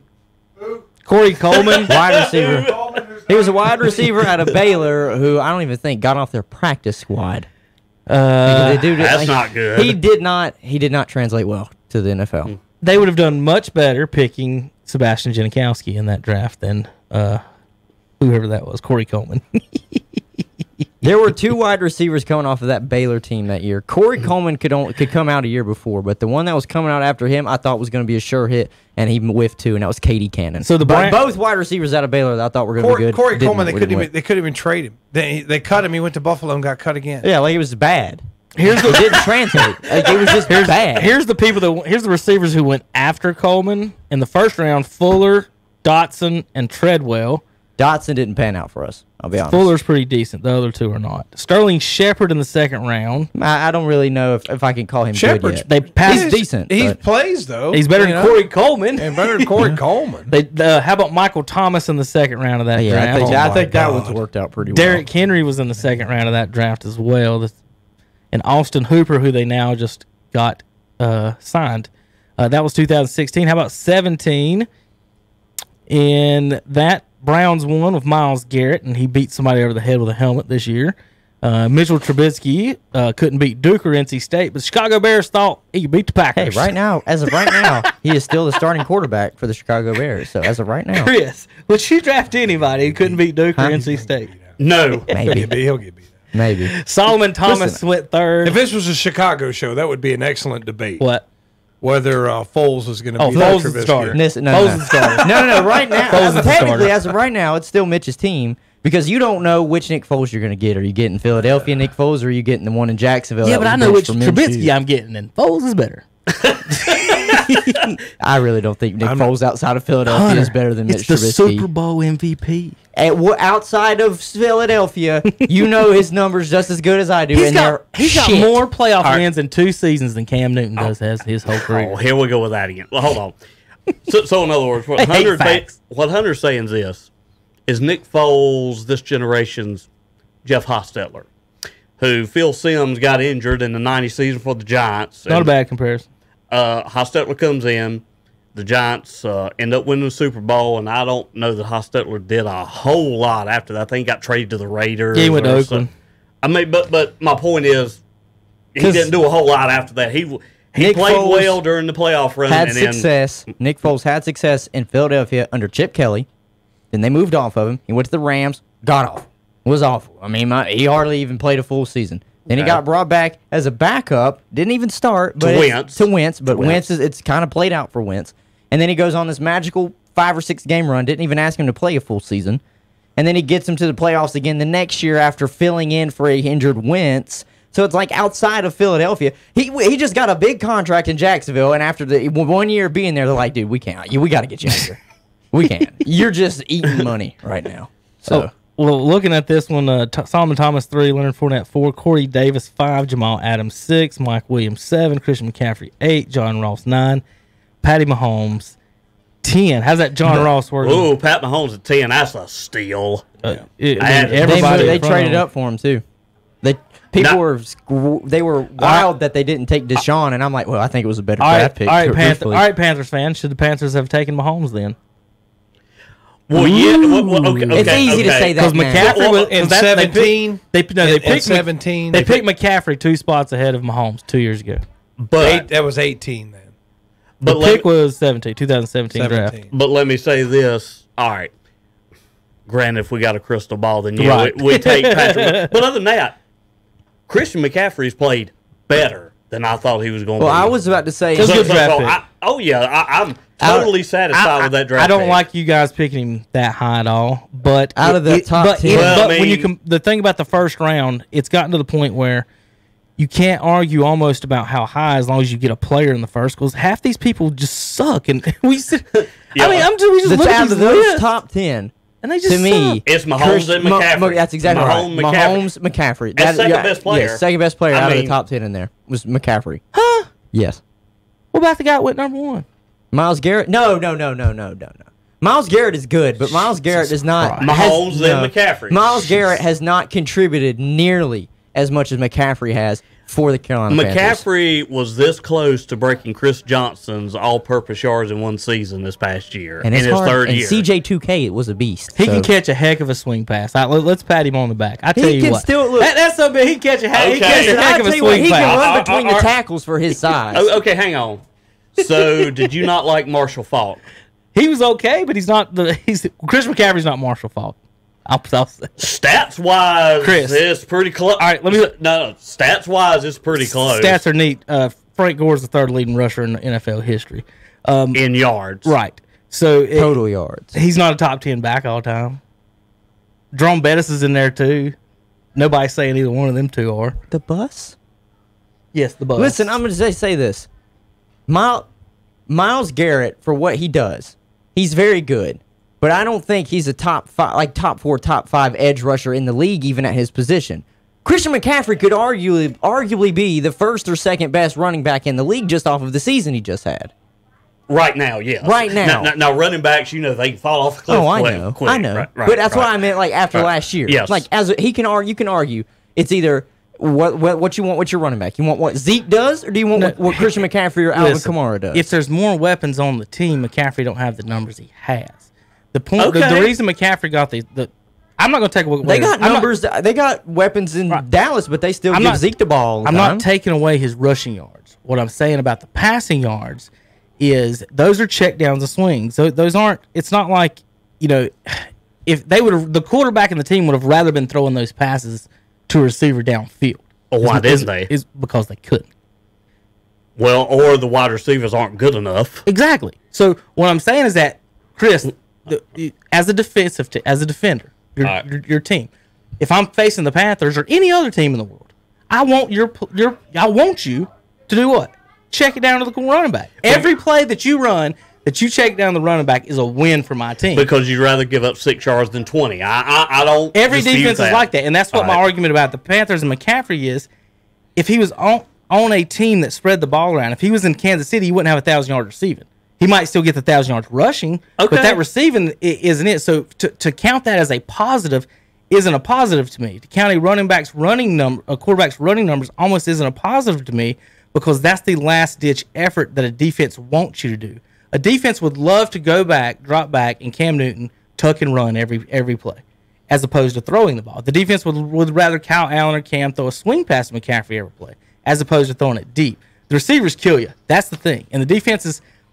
That's fine. If you want to throw a swing pass to McCaffrey, I tell you what, y'all can throw 50. I don't care. But that's my point on it. I'm not trying to take it away and saying he's not a good catcher, he's not a good receiver. I'm saying he wouldn't have those numbers if that wasn't the offense and that wasn't the team saying, damn it, we ain't who the hell else am I going to throw? Okay, I'll agree, but you can say that about just about any running back. Right. If he's got more weapons around him, the running back's going to have less yards. I'm not worried about the receiving numbers on a running back. It's that to me is that's a sign of a bad passing game all around. Other than for Falk, okay, if you talk about him, he got those numbers with some pretty good receivers on the team. Torrey Holt, Isaac Bruce. Right. So that's a different design than it was Holt, Bruce, damn, they're not open, hit Falk. That's pretty much their offense. Panthers is like, all right, whenever you go deep, who's their deep guy now? Samuel? I don't know. DJ Moore. Hope this guy gets open. If he don't, just throw it to McCaffrey. We'll call the next play. And that's what they've been. I agree with you. I'd rather have a prime Torrey Holt and a prime Isaac Bruce than what we have as wide receivers now. Bruce gets underrated on a lot of stuff. Nobody ever brings him up. Tom, you've got, let's go to 2017. Watson was 12th in that pick. Draft. I did kind of not mention him. That's a good pick. Browns went Jabril Peppers in that at 25. They've traded him. How many of these people were actually on the team, Tom? If you look at a lot of them, Baker, like if you the last one, only one. Baker was number 1 2018. Right, 18. 19, they didn't have a number 1, if I remember correctly. Mm-hmm. No number 1 in 19. So Coleman's not, Richardson's not, Manziel's not. Yeah, like if you go through them, a lot of them. I haven't named a single. I don't think I've named a single first round pick. Myles Garrett is. Baker is. You're right, Garrett. Peppers, at least they got. It was Jabril Peppers, but they traded him. Peppers Garrett and the OBJ. Garrett and Mayfield. So the only two really are the number 1 picks where they couldn't screw up. Yeah, I mean, it's too early to tell. And they took both of them 1-1. So. It's too early to tell. Like I get on the fan pages of the Browns and it's really hot and cold on Mayfield. I'm like, whoa, this is his 3rd year. Let's see what he does. I was about to say, what do people want these guys to do? Yeah, I mean, let's see. Peyton Manning threw 28 picks his first year. Still a record. 28 picks. And they're he told Joe Burrow, he said, hey, if you want to take it. If you want to take it, take it. But he told Joe Burrow, he said, your rookie season's going to be rough. It's going to be rough. And I think he should tell that to he should tell that to every general manager and every head coach. He should look at them and say, look, you might as well accept that this rookie quarterback is going to have a rough first year. Because I don't know what else you think they're going to be. I think the best 2 points made about him, though, are number 1, he wasn't good until his senior year. I mean, he was pretty good, but that phenomenal season he had. Talking about Burrow. Number 2, I hate that. He was surrounded. I know, but I'll let I you hate speak. that. Let me finish. And I can tell you, go ahead. Let me finish. And then the and second, I'll poke holes everywhere. you go ahead. The second is, okay, look at all the talent around him. He was successful when he was loaded up with talent. Is he going to be the guy to be able to bring all the other talent up? Or did he have to be surrounded with talent? I'm going to poke a hole. Go ahead. In that first statement. That's why I'm here. And the second statement. I'm here to bring up stuff that you could poke holes. That's exactly right. So you said he wasn't successful until his senior year. Well, that's because if you remember, you probably don't. I don't know. Because I don't know how much you paid attention to LSU football. I just pay attention to a lot of SEC football. LSU, in years, have never really been a pass-first oriented football team. They've always been the classic SEC football team, is which we're just going to pound the rock down your throat and run the ball. And play defense. That's exactly what it was. Remember, because there used to always be those Alabama-LSU games where they end like 9-6. It was a defensive battle, and they just run the ball. Right. That was all they did. That was Les Miles' years. Right. Ed Orgeron is not an offensive coach. He's a line coach. He's offensive line, defensive line coach. That's what he knows. It's like his repertoire. So I can poke a hole in that by saying, what major, what Power 5 team would not benefit from bringing in an ex-NFL offensive assistant to be their passing game coordinator and then completely revamp their offense? Because the only reason they revamped their offense, besides the fact that they brought Joe Brady on, was because they had Joe Burrow. That's why Ed Orgeron went out there and recruited Joe Burrow from Ohio State when he hit the transfer portal. He said, because we can change the offense up because the kid can throw the ball. And let's not act like just because he had all that talent around him at LSU is why he won. Ohio State gets just as much talent as LSU does. Tua, arguably, had more talent around him than Joe Burrow did, because they're talking about 3 of his wide receivers going in the first round. Ruggs, Jerry Jeudy, and then the other one. I can't remember what the other name was, but there's 3 of them. Okay, and that defense is always littered with NFL talent. Yes. Clemson.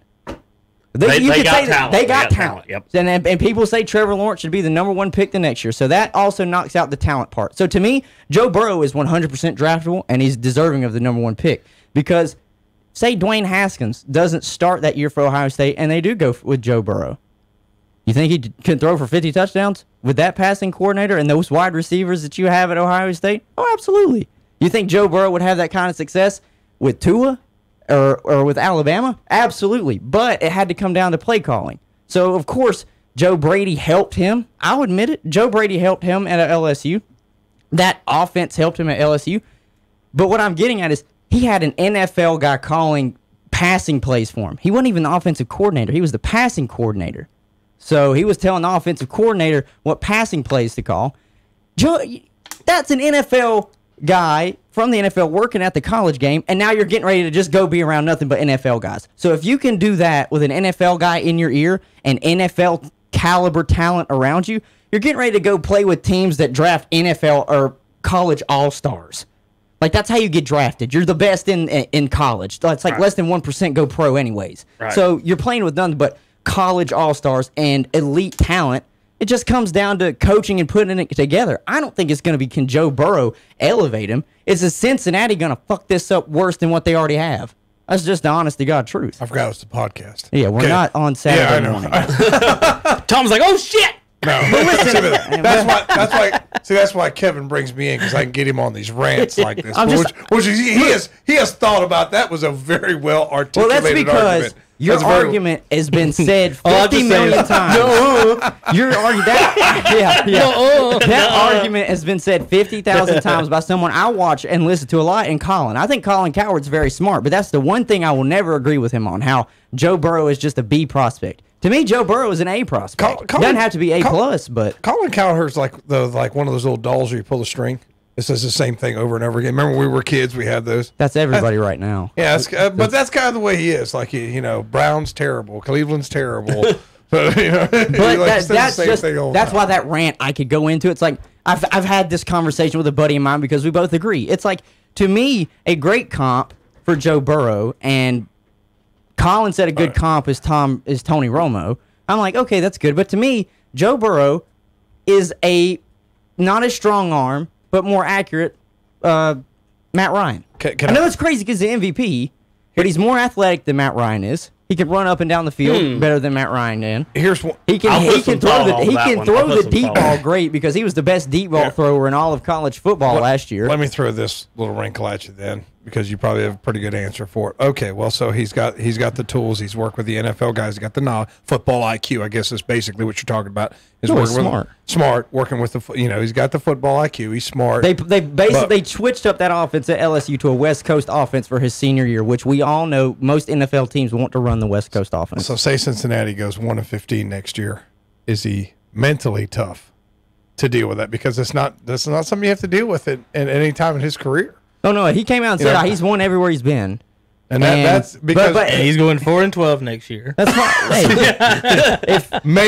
If he gets the right guidance and doesn't get on himself, if anything, you could almost say that would fuel him even more because he is a winner and he doesn't like to lose. But there's a lot of guys that have the talent, that have the physical tool. I can't remember who was talking about it, but he said that's the difference that a lot of people don't realize, that a lot of these guys, they can't understand that they have all these physical tools, but then they can't deal with the grind. Like Ryan Leaf? Yes, or the pressure. And by the way, I ain't saying Joe Burrow's going to be Ryan Leaf. No, I have a Ryan Leaf starting lineup right down the hall. No, I don't think that's what you're saying. I think what it is, like, he was so bad that might be worth something. Yeah, he said with Joe Burrow saying, I've won everywhere I've been. If he does have a bad season his rookie year, to me, I feel like that would be fuel for a guy that's got a competitive nature. Because what was it that if we watched The Last Dance last night, I'm pretty sure most of us did. What did Michael say? If it wasn't winning, he hated it.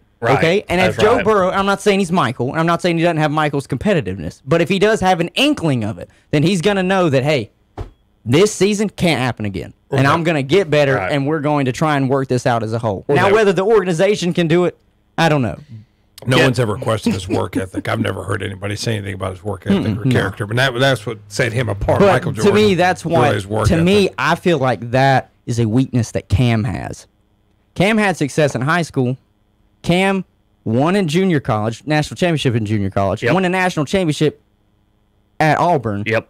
And then he got to the NFL, and he's really only had one huge successful season. There's not been a lot of winning. Like Kevin said, he's only had 3 winning seasons. Mentally, I don't know. I don't know if that's like really affected him to where he sat down and looked at himself and said, "I need to get better," because he's just been so dominant with his size and his athleticism his whole career. And then he gets to the pros, and it's like, at first he was like, "Oh, we've never seen this before," and then a few years later, it's like, "Oh, you're not even the best at doing what you're good at anymore." Lamar Jackson's the best running quarterback. Mel Kiper said that Jamarcus Russell would be an elite quarterback, comparing him to John Elway. Whoops. Kevin, did you say you wanted maybe to do a Mount Rushmore of #1 picks? Yeah, I do. Of worst. Flushmore. Mount Flushmore. Worst. Worst. I'd prepared for the best. Oh, the best. That's easy. Is it easy? I don't know if it's easy. It is easy to. Well, I don't know. You looked over them. Was that easy? Well, it is to me. I'll give you my 4. All right, let me look through it real quick, see if I can guess. Okay. Well, how far back did you go? Oh, I went back to the 60s. Okay, I was about to say, I got all the way back to 36 if we need to, but you went back to the 60s. #1 overall picks. All right, let's see if I can hit on Chris Nelson's #1 overall picks. The top 4. Shit. Terry Bradshaw. Yes. John Elway. Yes. That's a hit, but I don't know if it's going to make your list or not. Ugh! Bo Jackson. No, but I'll tell you why. But I understand a lot of reasons why. Some people might say, "Oh, damn, that's #1. He's pretty good." I'm guessing if I'm reading your mind, I'm going to say Peyton Manning. Yes, that was on mine. And then the 4th one, reading Chris's mind. So you've hit 3. Well, if Peyton's on it, that means Eli has to be. I put Troy. I put Troy. Troy was going to be my next. But, okay, my next. But wait a minute. Why is Eli not better than Peyton? Which one's got 2 Super Bowl MVPs? Which one beat the GOAT twice in the Super Bowl? No. Huh? No. Wait a minute. Peyton beat Rex Grossman. They've got Rex Grossman. Peyton Manning as well as Eli Manning have 2. They have 2 Super Bowls. Right. All right. Right. Yep. So what? He's got only 1 MVP to 2 MVPs. Right. One's the GOAT, if Tom Brady's the GOAT and Eli beat him twice, and he's got more MVPs than Peyton, and Peyton beat Rex Grossman in his MVP. Killer. He's just a GOAT killer. But that doesn't mean statistically he's anywhere close to his brother. I think baby brother had a better career. All right. Now, here's some nominations that I almost said OJ. Well, okay, as far as some other ones. Did I get your fourth one yet? He said Aitman was your fourth one. I said Aitman, gotcha. but as far as Eli, you could throw into a discussion. Or you said OJ. We ended up with all quarterbacks on that, didn't we? What about no, Jim Plunkett. Plunkett won 2 Super Bowls. No. I'm saying on our four, did we end up with all quarterbacks? Well, we had Bradshaw. What about Bruce Smith? Well, that's what I was about to get. Let's do the ones that aren't quarterbacks. Oh, that's not quarterback. Okay. Let's do non-quarterbacks real quick. Because Bruce Smith, I was going to mention. As non-quarterback, yes. Because I'd almost put him on there before the Mannings, if you want to, just personally. Well, you know how I feel about the importance of quarterback versus the importance of any other position on the field. Billy Sims, 1980. It's for you Redskins fans there, Hunter. Nice. Earl Campbell. He's a Hall of Famer. He had like 4 or 5 great seasons in. He was done. But he's a Hall of Famer. And, you're talking about Aitman, but the 91 first-round overall pick, he ended up leading on them Super Bowl teams, too. You remember? 91. Russell Maryland. Oh, Russell Maryland, the tackle? Yeah, defensive lineman. He won a couple Super Bowls with Dallas off that. Maybe all 3 of them. I can't remember if he was there for the 3rd one or not. O.J. Simpson is ineligible. So you're kicking him off. He's ineligible. All right. Bubba Smith, 1967 is pretty good. Ed Tuchel Jones gets my sentimental. That's your sentimental nomination. Then of course, there has been a bunch of bust on here. I was wanting to do the Tom Vinny Testaverde, 87. Solid career. I mean, solid career. How about this? Him and Sebastian Janikowski, great picks. Long careers. They got all the value they could have ever wanted out of those picks, even though Testaverde was traded 19 times or signed with 19 teams. I tell you, a player that I always liked to watch because he kept both teams in the game is old Jeff George, number 1 overall in 1990. Crazy Jeff George. He was. What was it I heard that somebody said that's the best practice quarterback they ever saw? A lot of people say if you were in practice and he was great, he was going to play better than whoever else was out there. But then in the game, he went. Maybe he needed to get his eyes checked, Tom, and go Jameis. No, I think he needed to get his head checked. Jameis on that. Okay. He looked like a... With regards to Bo Jackson, who was drafted by the Tampa Bay Bucks in 1985, he was drafted number 1 overall. However, he never played a game for Tampa Bay, decided to play football. So the next year, now NFL and NBA rules are different. NBA, you draft a guy, you got his rights. It don't matter if he comes over now or 10 years from now, you still got his rights. NFL's not like that. NFL, you lose their rights once the next draft happens. So in the next draft, the Raiders select him in the 7th round, and him and Al Davis work out a part-time football contract. So that's why I don't have him on there. The poor Bucks. Well, they shouldn't have screwed up Bo Jackson's senior year in baseball. They screwed it up. How about the Bengals have had some pretty bad ones over the years? Dan Wilkinson, Kajana Carter, back-to-back. I mean... Did they also pick... Well, Akili Smith wasn't number 1 overall. No, number 1 overall. Carson Palmer was number 1. Was he number 1? Yes. He's not on... Is he? He's not number 1 overall. He's not number 1 overall. Yeah, he is. Yeah, 2003. 2003. Because he just won the Heisman for USC. I thought he was. The year before Eli. Carson Palmer was actually having some really good season. Then he tore up his knee in that playoff game, and he wasn't ever right after How about that. 97, Tommy? Orlando Pace. Yeah, I remember that. He's a Hall of Famer, ain't he? For the Rams, left tackle. That's a great pick. All right, Hunter. Yeah. It's time. It's time. It's time. If I could get my music up, I'd play the Bulls music. Oh, God. No, they'll take us off so fast, dude. They will take us off in a heartbeat. I hate the copyright police. Yeah, don't they have something better to do? They're such jerks. Jeez. WWE blocked one of ours a couple weeks ago. Really? Yes. We didn't even do a match. We did it was technically a match. Yeah. You know about the 24/7 belt? Heard about it. So the Ron Gronkowski he's the champ right now. He's got the 24/7. He's the current champ. Okay, he's got 24/7. So the 24/7 belt, as long as there's a referee to do the count, defend it. You can divide it 24/7. Okay. So R-Truth had the belt a couple months back, and they did a bit where he went running through the crowd, and he had like 5 or 6 wrestlers chasing him, like because they're trying to grab him and pin him. Right. So he ends up jumping over the wall or hides behind the wall right where Michael Waltrip and Kyle Busch was sitting. You know, they're there for promos or whatever. Okay. And the wrestlers come over, and Michael Waltrip and Bush, they point them to they went that way, you know, that old bit. So to make long story short, Truth gets up, thanks them, starts shaking their hands, and Michael Waltrip won't shake his hand. Waltrip shakes his hand and just starts unzipping his shirt. And underneath his jacket, he's wearing a referee's shirt. So he's the ref. And Truth looked at him like, what's going on? And then all of a sudden, Kyle Busch come up from behind and rolled him up underneath and jumped on him. And 1, 2, 3, Bush is the champ. We put it on the show talking about it, and WWE blocked it. Like, do you want people talking about your product and your stuff or not? Well, I would. You can't have fun. Oh, you can't have fun. I mean, God forbid, you know, McMahon. I think you need somebody talking about the WWE right now. You had to lay off 5 wrestlers. I think you're kind of hurting for some money. They did. They've laid off more than that too. What they do about every year, they do this. Now that they're the only wrestling company, they've got all the talent hoarded basically as far as that goes. So yeah, and then the XFL, they're looking for a buyer. In that, Tom, I got your email this morning. I'd actually saved. Okay. Saved a screenshot of that last night before you sent that. Oh, okay. I was just ahead of you. He couldn't let me outscoop him. Just that's what it is, because he's the journalist. So I could not out. Explain what was going on with Harvard. We've talked about Harvard's endowment, $42 billion. Big J journalism. I heard that on there. Big J journalism. Well, our wonderful government just the other day, Tom, what did they decide to do?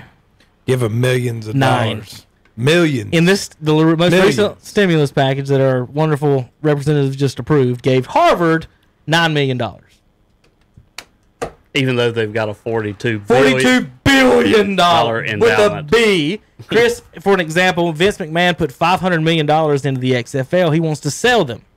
Right? Okay. If Harvard bought the XFL, how many times could Harvard buy the XFL? 84. 72 seasons, right? 72 seasons. If they, he spent $500 million, they got $42 billion. Yeah, I guess. 84. Yeah, I was doing it 36. Well, okay, the last number we looked at was 30. That's why I got that. Okay, that's fine. 84 years. Harvard, by themselves, Chris, could finance the XFL for 84 years. Without selling a single ticket, a single jersey, a single hot dog, or single beer. And we wonder, well, why can't we pay the players? Where's the money coming from? And the stimulus check gave them $9 million. What the hell are they doing with $9 million, Tom? Wiping their ass with it? Please tell me that was for Harvard to buy $9 million worth of toilet paper. Disgusting. Well, maybe. But what would they do with $9 million? Listen, they're so highfalutin. It has to be 2-ply. Shit. It has to be 2-ply. It makes me so mad. It just makes me so mad. And then the college teams are talking about this past week, maybe having to cut some sports now because of this. The SEC teams in their TV deal alone get $17 million per school, just for football. They can't just the TV. They deal can't per find a football. bus less than $17 million to take the tennis team somewhere. Shut the hell up! Like really, $17 million. We got to cut the tennis team. The golf coach. The strength and conditioning coach at Alabama, Chris, makes $850,000.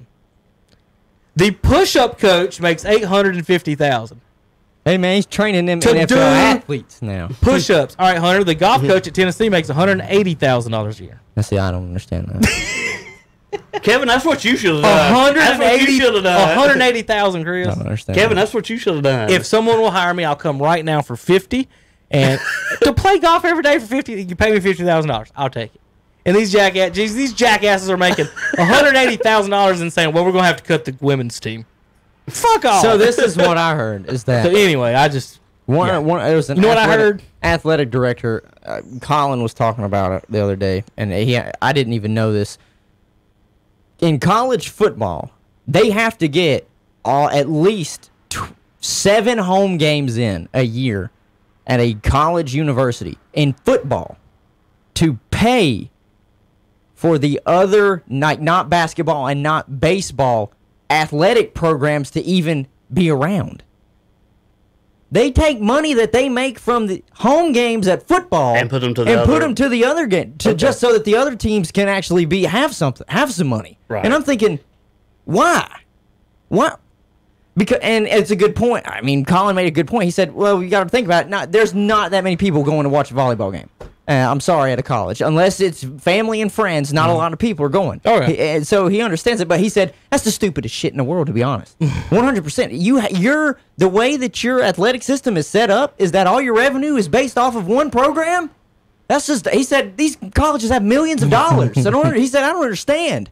And that's how I feel about it. I don't understand. If that's 100% the truth, and they pull money out of those 7 home games that they have to have, because he was making a point. He was like, Alabama doesn't need to host Western Carolina towards the end of the season. He said, what good does it do? Well, it's basically just them collecting revenue off ticket sales to have another home game. Yep. That's what it is. So I'm like, I agree 100%. I don't need to see that game. Hunter, you not being here Saturday, of course, Chris, you weren't here, obviously.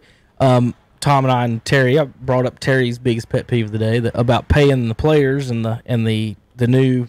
You seen the basketball recruits and the G League All-Star team that they're doing? I think I heard something about it. All right, so the number 1 recruit and the number 12 recruit have announced they're not going to college. One was supposed to go to Michigan, the other was supposed to go to Memphis. They'll be joining a G League All-Star team, basically. So the G League has created a program for the high school players that don't want to go to college to enter their league, and what they're playing is they're playing on basically an all-star team. They're not going to play. Their games won't count towards the standings or any of that, but they're going to play all the G League teams. So are you following kind of what I'm saying? Okay. Yeah, I think that's a stupid idea. So anyway, you talk about just that in general? Just that? No. I'm fine with them going to the G League. Right. I'm saying making an all-star team out of your college kids. Like, why not just make them play against grown men in practice and game days? What they're doing with that, Hunter, is I kind of understand it, is that these guys are 18, so it's a specialized 18-year-old team. They don't want them they're trying to develop them, and they're paying these guys way more than everyone else in the league.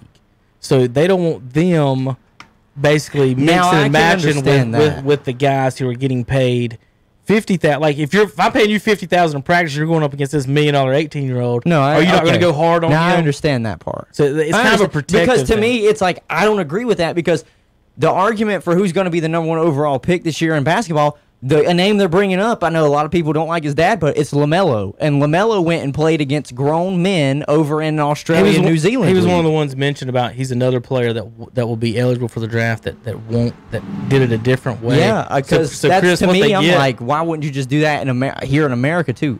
To me, though, I understand. It's because they're going to pay them a whole lot more money than he was getting paid in New Zealand. Right. That's what it is. And I'm like, I don't. So this is what they're getting.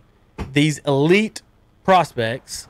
If you join the G League team, they get $500,000 and a college scholarship. Now, wait a minute. I got one more thing. Guess what else they get, Chris? Okay, what else? Once you've signed your $500,000 and we've given you your college scholarship of your choice, you know what else happens once you start playing in the NBA G League?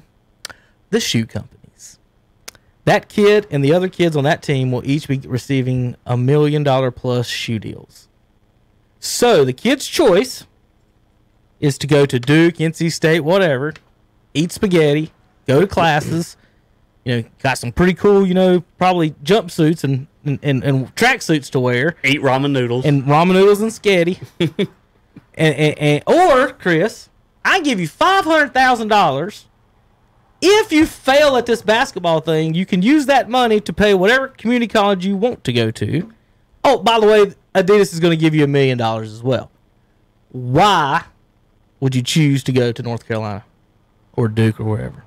Now, I don't know. Here's a funny exchange. I don't know. Chris, here's a funny exchange between Bradley Beal and Jason Tatum. Tatum says he might have still gone to Duke instead of taking the $500,000.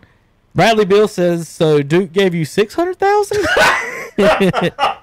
Tatum's response was, hey, Duke might be the only stand-up school in the country, which that might be the biggest lie ever told in the history of the world. And Bill's response was, listen, man, I was born, but I wasn't born yesterday. So that was a little Tatum and Bill exchange talking about some of the same stuff. And we didn't really get to, I'm all for the paying the guys whatever they're worth. And, so what Hunter's point a minute ago about how football pays for some other sports, people like Terry will argue, well, these guys can't have a sport if it wasn't for that type of stuff. And then You turn around and be like, well, the coach is getting $1 million, or Coach K or Roy or whatever is getting how many ever millions of dollars? Several. The assistant coach, I just told you, the push-up coach at Alabama is getting 800 grand. How do you look at a football player who, they get up at 5 o'clock in the morning, do their workouts, then go to school, then they have practice. So not only do you have to know all your schoolwork, you have to know all of your plays, because I guarantee, Tom, if you forget a play or you forget your playbook as opposed to forgetting your history book, there'll be worse repercussions, right, at that school probably? I would just say so, yeah. Yeah, so we'll see where they put the weight on that. But it's just to me that Terry's 100% don't pay him. Don't he thinks it's still 1980, and it's just not. The money. There's a difference between the coaches back then making $100,000 and someone making $8 million. That's the dividend, and then the guys always throw at you, what do you pay high school players or Pop Warner? We're talking $50 of hot dog money compared to millions of dollars in hot dog money. There's a huge difference. What do you think about those guys? Do you think they just off what I've said just right there, any reason that they would choose Duke or North Carolina other than that they really want to be a Tar Heel or be a Blue Devil? Some people do that.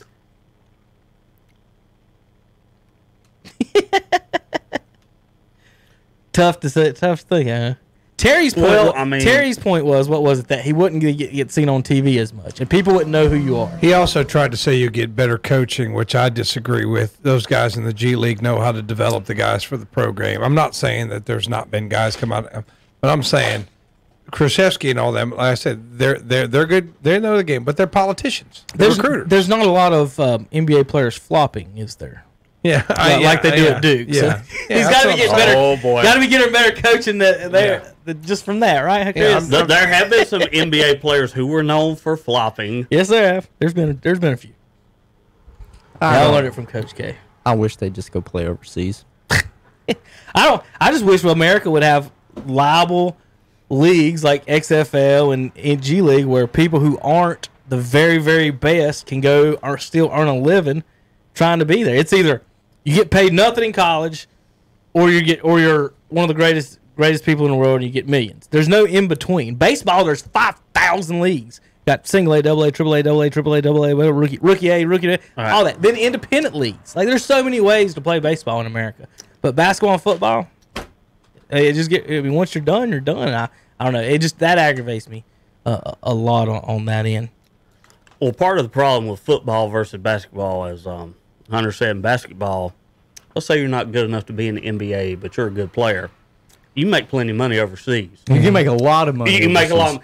But the problem with the China League, you ain't pay big money. But the problem is, we are the only country that really cares about football. Right. This is what knocks football. It's expensive. You got helmets. You got pads. You got uniforms. And a 53-man roster. It's more expensive than the 15 guys that all they got to do is have a pair of tennis shoes and a shirt on to play basketball. Right. That's why in other countries, third world countries, maybe those that are kind of in the middle, second world countries, it's basketball, even baseball to an extent, and soccer are what thrive because all you got to do is have a ball and you can play. You don't have to have shoes on. You just got to have maybe a little hoop that you can throw to or a net you can kick in. But in football, to genuinely be able to build yourself for football, you have to have the pads. You have to have the helmets. You have to have the weights that are needed to be able to build the strength up to be able to have the size to play this game. Right. You got to have the ball. It's an oblong-shaped ball. You don't just see them everywhere. They don't make these balls overseas. We have them here. So it's the closest thing to it overseas is a rugby ball, and even that thing is huge compared to NFL football. Seriously. It is. At least with in a small, poor community, a soccer ball can be turned into a basketball. It would be a little smaller than a basketball, but it's round and you can bounce it, and it can be turned into a basketball. Right. And baseball, sticks and stones. Stickball. Well, it's hard. You can't play pickup football. That's kind of what you're making. Yeah, you can't just play pickup football. Man, we did an app, and that was about the most dangerous thing I did not like it. Well, because it's all fun and games. So somebody gets hurt. Well, not that. It's till one guy comes out there and takes it way too serious. Like, if you throw me the ball, I understand there's a chance one of us might get hurt if we're tackled. So I try to make Barry Sanders, Emmitt Smith, at least contact as you can make type of moves. Yeah. Some guys get out there and they think they're playing rugby. Oh, yeah. Get the ball, tuck it, and they're going. They duck their heads and they go. And if you're playing tackle, there's nothing you can do without pads on other than, well, I guess we're all going to get hurt today. Mm-hmm. I mean, because this jerk over here thinks that he has to tuck the ball and run through the middle, like he's Jerome Bettis, and those guys ruin it. It's tough to play. Then people don't want to play 2-in touch, and you complain about that, and it's just, I don't know. The funnest pickup football I have played, though, I will say this, is in Boone. I think flag's fun. In Boone, after it snowed, so the football field up there is open. Anytime you want to go, as long as they're not having practice, you can go out there on the football field and kind of do whatever you want. So when it snowed, they pretty much somebody, I don't know who went out there. Somebody went out there with a shovel or did something and broke the field up in like 4 or 5 different sideways fields, and it turns into a fun football field. So if you're playing in the snow, you're covered in a lot of gear, so you can really hit people. Like, so you put on a ski coat and a hoodie and everything, and you got a sweater underneath it. I'm padded up, so right. The most fun I ever had playing pickup football was in Boone in the snow, where you can hit people live. That's pretty fun and interesting. Of course, you get frostbitten and all that kind of cold. All right, let's finish up the show today with The Last Dance. Talk a little bit about that. I know Zach will want to talk about some Wednesday when he gets here. I've got my Jordan Tar Heel jersey. It's actually a reversible Olympic jersey for you Olympic fans right now. He does not have one thing Jordan does not own. Chris, is what? What does Jordan? I know exactly what he's going to say. What has Jordan not won that LeBron has won? You talking about the bronze medal? That's exactly his name is LeBron's James. New name. Hashtag LeBron's James. He brought shame upon this country. Shame, I tell you. Shame. It's a very communist way to look at it. If you don't win. So it was his fault that the point guards were Stephon Marbury and Allen Iverson. So that was LeBron's fault that the team was put together like that. Iverson is an all-time great. I'd say, wait a minute. Stephon may be the greatest AI. Chinese basketball player of all time. AI was a high-volume, inefficient scorer. Well, you can say almost the same thing about Carmelo Anthony. But Carmelo Anthony's got gold. He was on that team, too. I don't think Carmelo Anthony is a guy that can be clearly the number one guy on a team and win an NBA title. So, I mean, okay, that's fine. Now, let's see. Iverson's... I have no bad things to say about Iverson, actually. I think... What do you end up averaging? 27, 26? It was inefficient. That's my issue with it. It was inefficient. But he got to a championship pretty much by himself, which kind of... You got to give him credit for that one, though, on that, because... Yet you won't give Cam Newton the credit in the 2015, but you'll give Allen Iverson the 2001 credit. Okay. What's the difference? I'll tell you tons of difference. What? The Panthers had the number 2 defense in the NFL that year. So Cam didn't do it by himself. Oh, Allen Iverson didn't do it by himself either. Who else was good on that team? Dikembe Mutombo, Hall of Famer. You asked the question. I said, who was good on that team? What did Dikembe average for that team? Is he or not in the Hall of Fame? So is Robert Parrish, but I wouldn't consider him good. Hey. Uh-oh. Don't be hating on the Chief again. Well, when I said that, he acted like I said Cody Zeller should be on the Mount Rushmore centers. That's the way he acted. But that's okay. They're in the same ballpark. No, they're not. No, they're not. I know. Cody's got 15 to 20 more inches of vertical leap than Robert Parrish You do this every time. Then why ain't he a great player? Go down the path you said you were going to talk about The Last Dance. Oh, I was. Okay. All right. Now what you want? We're always talking about The Last Dance. I don't know what you brought it up. About it. What are your thoughts on it, Kevin? Hold on, it's hot. Then he started talking about the bronze medal in it. Then it sidetracked. Yep. We need to get back on track. All right. Or else this will be 3 hours. Since you guys are lost words, I enjoyed it. It was very historical, but yet informative and entertaining. You know what I mean? Like, it wasn't a boring documentary at all. It was. I thought it had lots of good information. I thought it told a good story. I think it showed Michael as himself. I love the scenes of him at practice dropping F-bombs on his players. I'm just glad that ESPN like basically that. went. I'm glad ESPN went HBO and didn't try and kidify it and censor it. Just let them talk. That's true.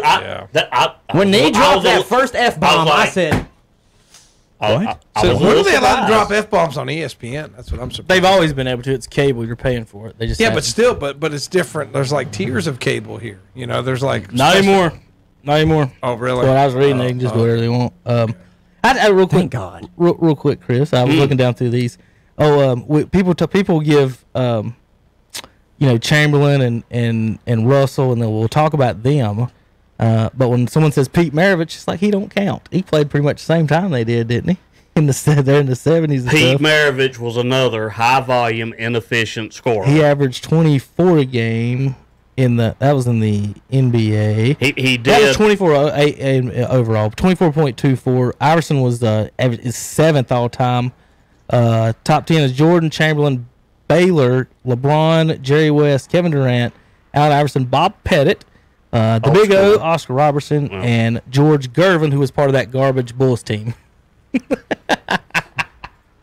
The thing about Maravich, if you looked at early in his career when he was scoring all in points, teams were no good. Yeah. I mean, he was scoring points, but teams were not any good. Pistol Pete. All right.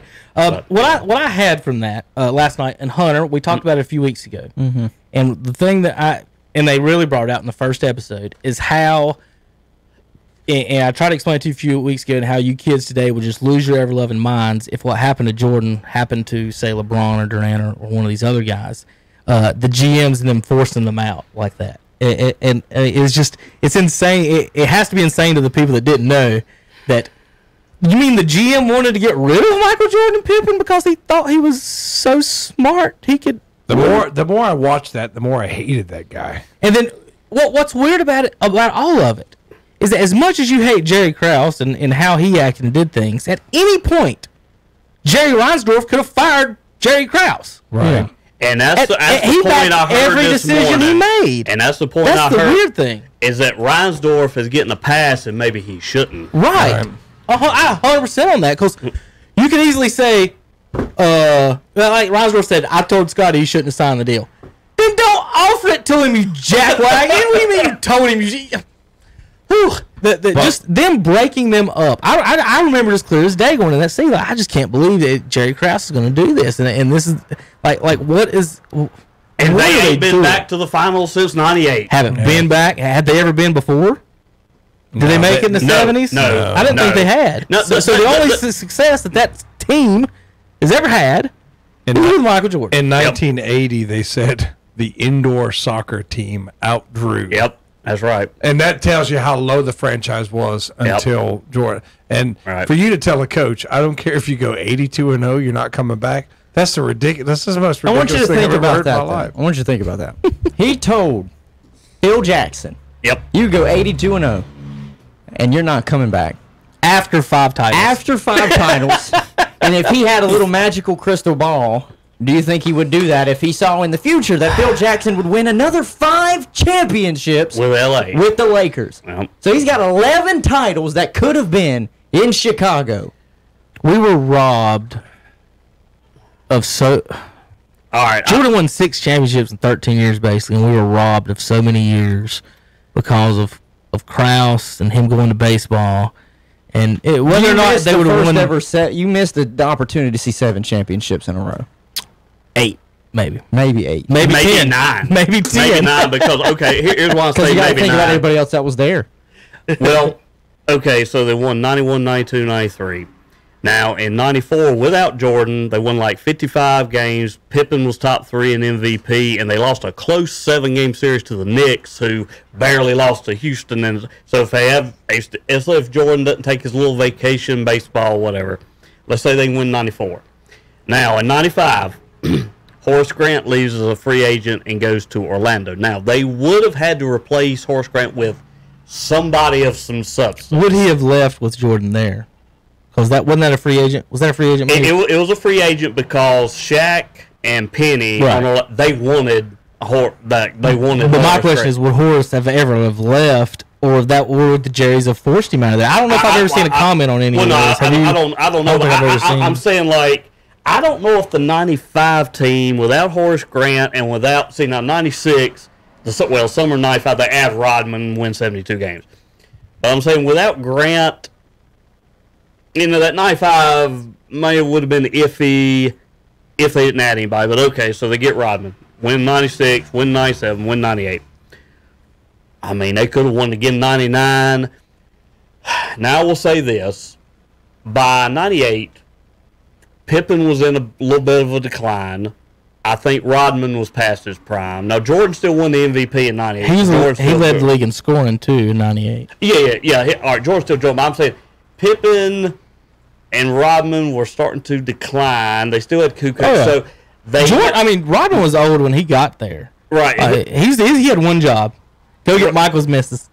Yeah. Well, and play defense. And against Karl Malone, screw him up in the finals. Give me 5 fouls, act like a fool, and get my rebounds and shut up. Mm-hmm. Put your dress on and go home after the game. But he didn't have a problem with that. No, he had no issue with that. He didn't have a problem. The Bulls, if let's say Krause had not decided to break it up in the summer of '98, and let's say they bring Phil Jackson back, let's say they give Pippen a contract that Pippen's happy with and he wants to stay there.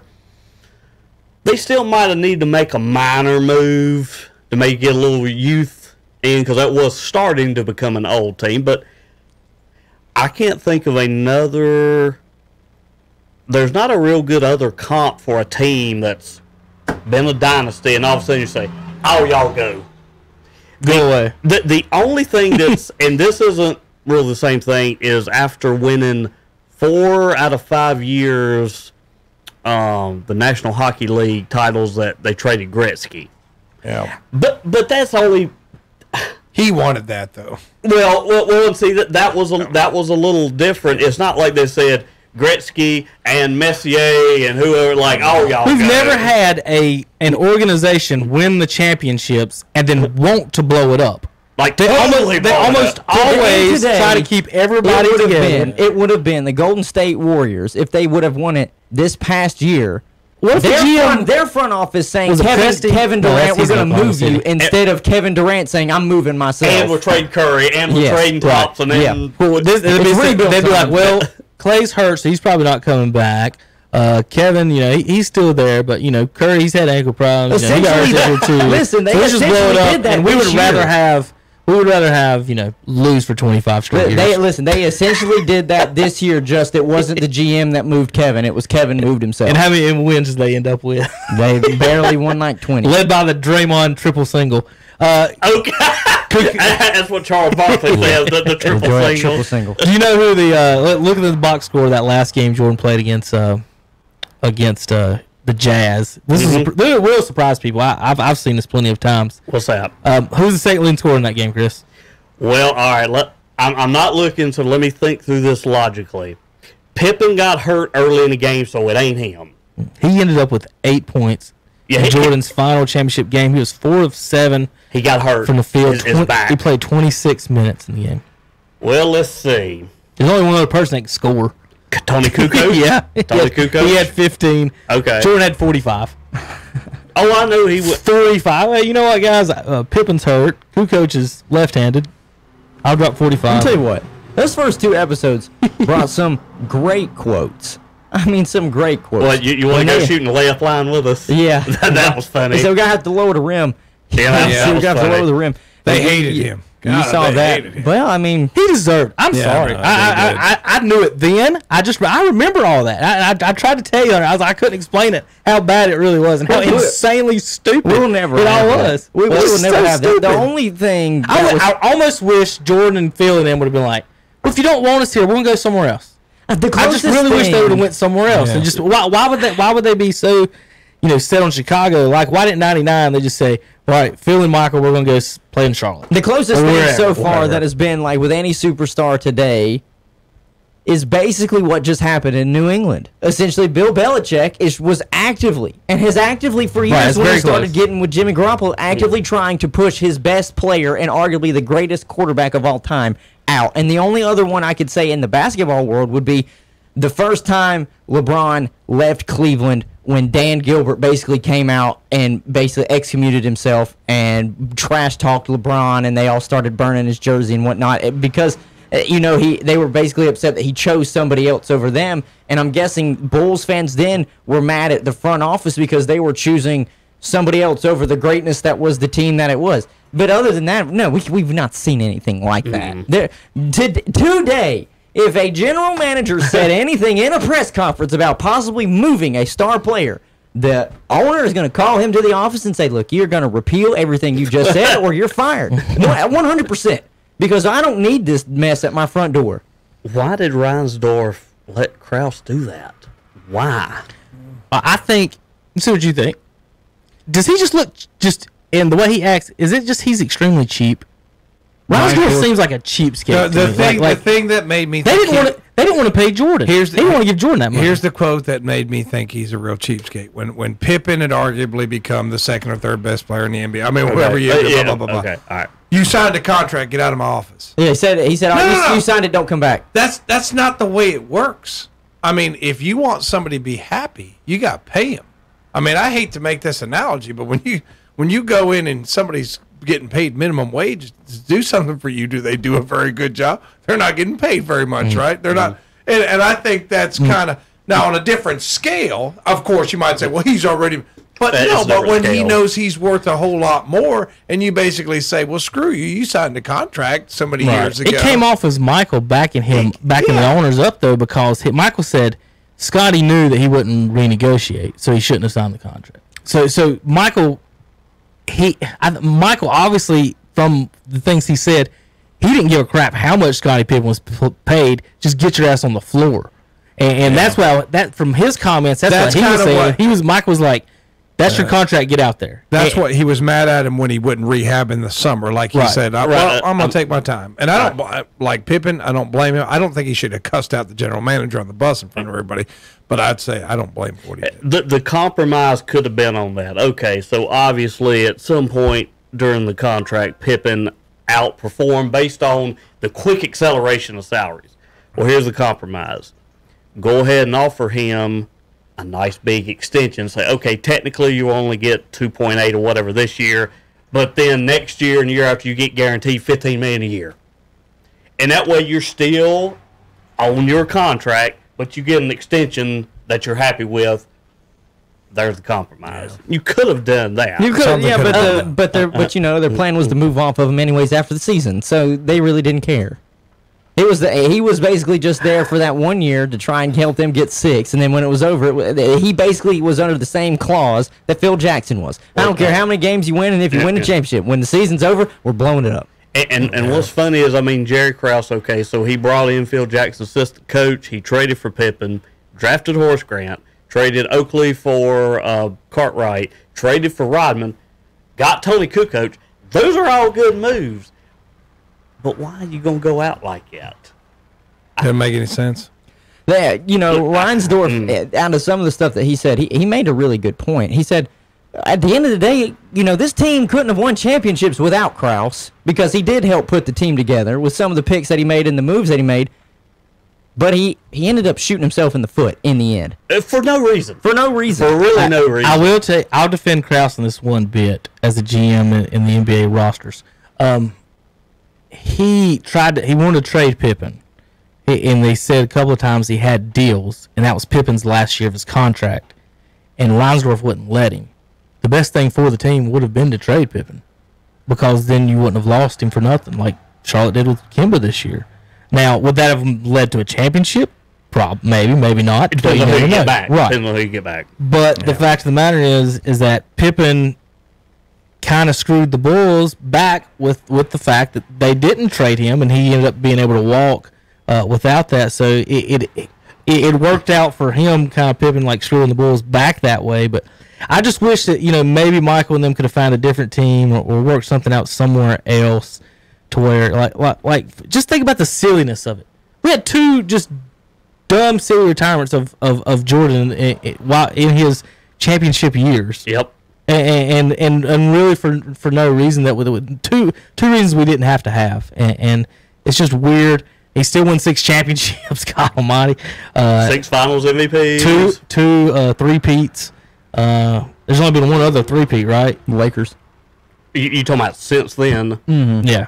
Yeah, since then I'm not talking about the Celtics, of course. Okay. I'm talking about didn't the Bulls the Bulls what? Copyright the three-peat? I thought Pat Riley did. Well, because after the Lakers won in 87 and 88, he said, and we're going to go for a three-peat. But they didn't three-peat, right? No, because in 1989, the Lakers got back to the finals. That was Kareem Abdul-Jabbar's last season. They got swept by Detroit. That was Detroit's first title. Isaiah. And Dumars and Rodman. And they are going to be the headline of episode either 3 or 4 because they've already shown the preview for it. And they are introducing the Bad Boy Pistons. Man. The stuff in the late 80s, early 90s. Fuck them. No, I'm going to be 100% honest. I was surprised that they had Isaiah on this. I was surprised they got him to sit down and do an interview because of how much bad blood Michael has with Isaiah. And Scotty's got some bad blood with him but too. Just both of them, because it's not even a story about Isaiah. It's a story about the Bulls, like his nemesis. And they were able to get him. I think it was a cameo in the first episode where he sat down and had just a brief, like they did with Magic. I think Isaiah's more okay with Michael than he is Scotty. I think so. You think that's how it is? I don't think he's not going to be on the Scotty documentary. I don't think so. But I will say this: the only thing. And I'm not going to necessarily say it's a bad thing, but just because I know he's the GOAT, but I thought it would have been more team oriented. I guess we're going to get that in the later part of the doc, but these first 2 episodes, I know they were heavy Michael, but I wish they would have given you a little bit more Scotty. A little bit more of the backstory on Scotty. That was the whole second episode. Well, not really. They talked about his 17 kids and they still and his mom and dad. They still went in depth on Jordan during that episode too. I'm like, okay, you introduced Jordan and got him out of the way. Batman don't get his own show. What do you mean, Robin? Robin don't get his own show. You done messed that one up, didn't you? You know why? They used to call Scotty Batman, actually. I don't know why, but they called him Batman. Michael, it was Michael's voice that said this, wasn't it? I think it was. Yeah. If I just distinguished it right, when he said when they speak Michael Jordan, they should speak Scottie Pippen. And I thought that was speaking of their voices. I don't see how they ever communicated on the court. Both of them have the deepest voices ever. It's just like how would you talk to each other on the court? Young Jordan sounded like a baby when he talked. Young Jordan sounded like a baby. Sound like a Gregorian chanter. And I don't understand how anybody can understand what Dennis Rodman says at all. To his makeup? Oh my God, he's just. I told them to give me the ball when I was running down the court. That's Dennis. I can't wait until they just start talking with Dennis. He's going. He is one of America's greatest ambassadors. Yeah, I know. Ain't that right, Tom? I would say so. You have to, right? You have to. You're right. Dennis Rodman has been an unofficial. Who else amazing ambassador. Who else can break the ice with Kim Jong-un? I mean, come on. Well, Rodman. 20 years ago, if I told you that Rodman was going to broker a meeting between the President of the United States and the North Korean dictator, you'd have all told me I've lost my mind. Just like when I say other things around here. We got to wait 20 years for all my good predictions. Just lucky he likes basketball, I guess. Just lucky he likes basketball. Well, so looking at some of that stuff last night, a lot of it, like I said, I asked Andre, I was like, you want to watch it? And he goes, I seen it the first time. Meaning, he was alive and seen it already. I was like, I know what you mean. I pretty much know almost any and all of this. I think there was one, I might have one or two surprises. I'm trying to remember. There was one I want to talk about, and I've already went blank on it. I don't think I knew that Scotty purposely delayed having his foot fixed. I guess I didn't know that. That was a great soundbite, too. I didn't know he was the manager. I didn't want to I didn't know he was not recruited. I did not know he was the manager. At Central Arkansas. Is that not crazy? Well, we'll see. You got same thing happened with Rodman. Rodman, after he became an adult, grew like a bunch. Mm-hmm. Pippen grew a bunch. 5 inches in his sophomore year. Just think about the like high school recruits and they take Tom Keywan Pryor, you're too short. Yeah, you never. And what if Keywan Brooke grows 5 inches this year? Well, what about David Robinson went from 6'7" to 7'1" in college? I mean, every now and then there would be like this weird late growth spurt. Right. I'm still waiting for mine. Me too. Listen. By the time I was 16, basically I was this height. Oh, yeah. That's it. I stopped growing when I was 13. 13? I was 13. Okay. I stopped growing. I was 13. I thought I was gonna be 6'1" or 2" or something. Yeah, they said I'd be close to 6'1", and I'm like, I got pictures, Chris, of our 13, 14-year-old baseball team down the hall, and like 2 guys on the whole team were talking to me. Like, yeah, I was talking to everybody else on the team, but the 2 guys, and both of those were older than me, actually. Here's another myth. Some people say that when you're on your 2nd birthday, when you're 2 years old, that's half your height. Well, there was a picture of me taken right as I was 2, and I'm standing next to this TV, and I remember measuring one time, and it was 3 feet, and I was like, well, I ain't nowhere close to 6 foot. Wrong. He was a tall baby, huh?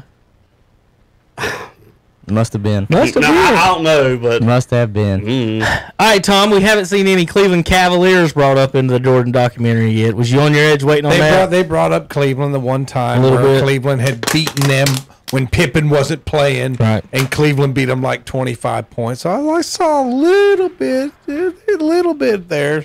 Not a whole lot. So let's go through his career real quick. I want to make a few points on this. With Jordan. Okay. First year, rookie year, nobody's expecting you to win a championship, right? Second year, he got hurt. Okay, his rookie year, he averaged 28 points a game. Oh yeah. pretty good. Oh yeah. Jeez, shit. How many people averaged 28 this year? Do you know, Chris, off the top of your head? Off the top of my I know head, Harden did. Shoot it 70 times a game. probably less than 5. It's not that many. I was gonna say probably less than 5. Harden. Wait. How many did you say? 28. Yeah, he averaged 28 his rookie year. LeBron wasn't quite at 28 this year. I'm trying to get it pulled up. Anthony Davis was probably close, but not quite there. He averaged 37 minutes a game his last year. The last year of his career. I mean, he's 40, sitting there about 40 years old and averaging 37. Hey, look how many averages rookie year. 37, about 37, I think. 28 points a game this year. It was 6 of them. Harden, Bill, Giannis, Trae Young, Damian Lillard, and Luka Doncic. Okay. So Jordan, his rookie year, averaged 28. Second year, he got hurt, averaged 22 in limited minutes. He was, like you guys were seeing it last night, he was only playing 7 minutes a half. It's just total dumbasses in Chicago. Like, y'all, what are y'all doing? And y'all managed to win 6 titles, just being total idiots. Well, but see that was in the where they were switching coaches about every 2 years. Yeah. His third year, 87. I think his third year he averaged 37 points a game. 37.1 points a game. And that hadn't been matched. The closest has come to that. Kobe got to 35 one year. Harden this year was at 34. Okay, so here's he attempts. Dang it! Don't show his attempts. Harden makes 4.4 threes a game. Jordan attempted that year. He averaged 37. What, like 1? 0.8. Oh, less than 1. Okay. He averaged making 0.1 threes a game and averaged 37 points. Now let me put that in some more perspective. Chris, could you hand check him? Yes. Chris, were there 7-footers in the lane? Yes. Protecting the rim? Yes. Now, if you couldn't hand check him, and there's no, and when I say 7-footers, I mean most teams' power forward was in the lane too. Yes. So you got Robert Parrish, Kevin McHale. You got doubles. So he averaged 37 at the shooting guard position with no threes. You could hand check him, and you could bang him when he got to the rim. Yes. Yes. I mean, damn. Are you dropping the mic on that? Right. Jordan averaged 30 in his career. And honestly, I'll tell you one quick. LeBron averaged 30 twice in his career. Jordan averaged his whole career. Now, do you know the reason I think he actually did retire finally? Is because he was about to lose the scoring lead. To Wilt. Yep. Because I think that's why he quit. Yeah, because it was getting close. Because I got it right here. Wilt's is just below his. It's like 30.10 and 30.01 or 07. Yeah, it's close. And I think, I really think that had a lot to do with him just saying, there ain't no point coming back for the Wizards another year. What am I doing here? Right, because they didn't make the playoffs either year. Which year was Scotty's first? Scottie Pippen's first year, 1987. Him and Horace Grant came in the league. Well, 87, 88. Well, 87, 88. Right. They got drafted in 87 because Horace Grant played for Clemson. Scotty averaged 7.9 points that rookie year in '88. So here's Jordan's years. First year he averaged 28 with nobody on his team. Second year he got hurt. Third year he averaged 37 points a game. Yep. With no Scotty. The next year with Scotty in his first year averaged 35 points a game, and they were beat. I think that was Celtics in '88, wasn't it? That knocked him out because '89-'90 was Pistons. Am I right on that one? Am I in the ballpark? I've got to be in the ballpark at least.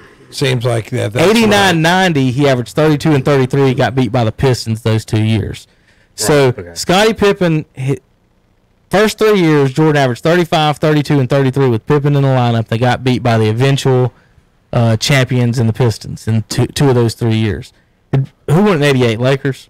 The Lakers won it 7-game series. James Worthy MVP. Was that the Celtics in '88? No. In '88, the Lakers beat the Detroit Pistons. Was that the first year of the Pistons in? They made it and then got 1-2 in a row? Yes. Okay. Yes, in '88, they got their loss in 7 games. One thing Bird mentioned last night, and a lot of people do mention, Chris, is that he says the '86 team was the best Celtics team he was ever. I would agree. Most people do say that. I would agree with that. You got 5 Hall of Famers on that team. And then them pointing him out there, dropping him on that. So, real quick, let's go. His first 6 years in the league. Rookie, hurt. 37 a game with no Pippen. Then, so that's his first 3 years. Are we anybody expecting a championship with any of those? Probably not. No. Starting at 24 years old with Pippen, lost to the Celtics, lost to champions, and Pistons. After those 6 years, he owned the league. Correct. He owned the league. 91 now of course 93 championship, 94, 95. Nobody else. Who won multiple championships while he was in the league? Isaiah? Is he the only one? I guess were the Spurs, was he in there for both of those? Or no, he retired for 3 years when the Spurs won theirs. All right, so wait a minute. What's the question? Is Isaiah the only one that won multiple, or did the Celtics get 2 while Jordan was in the league? While he was in the league? Okay. The Lakers got 2, yeah, because the Lakers won back-to-back 87-88. The Pistons won back-to-back 89-90. Now, while Jordan took his hiatus, Houston won back-to-back 94-95. Spurs won 99. Then the Lakers started their three-peat with 2000, 2001, 2002. The Spurs won 2003. Detroit 2004. Spurs 2005. He took 3 years off from the Bulls to the Wizards. Yeah, he did. 3 years, Hunter. And still averaged over 20 points a game. Averaged 22.9. See, Hunter's a Wizards fan over here. So he averaged 22.9 and 20. He led the team in scoring at age 38. That was the Stackhouse. Did you see the thing about where Stackhouse said he didn't playing there? Yeah. Because he thought he wanted the ball more. He thought and he might have been right at that point. He averaged 29 the year before. Stackhouse, a lot of people thought Stackhouse was the next Jordan. I mean, they kept throwing them out there on Stackhouse and Grant Hill and Vince Carter and Vince and all those other guys. And the one thing, Chris, I like to try to tell Hunter and the younger guys, and there's always, there might be a guy that dunks better than him. There might be a guy that shoots better than him. There might be a guy that dribbles or passes better than him.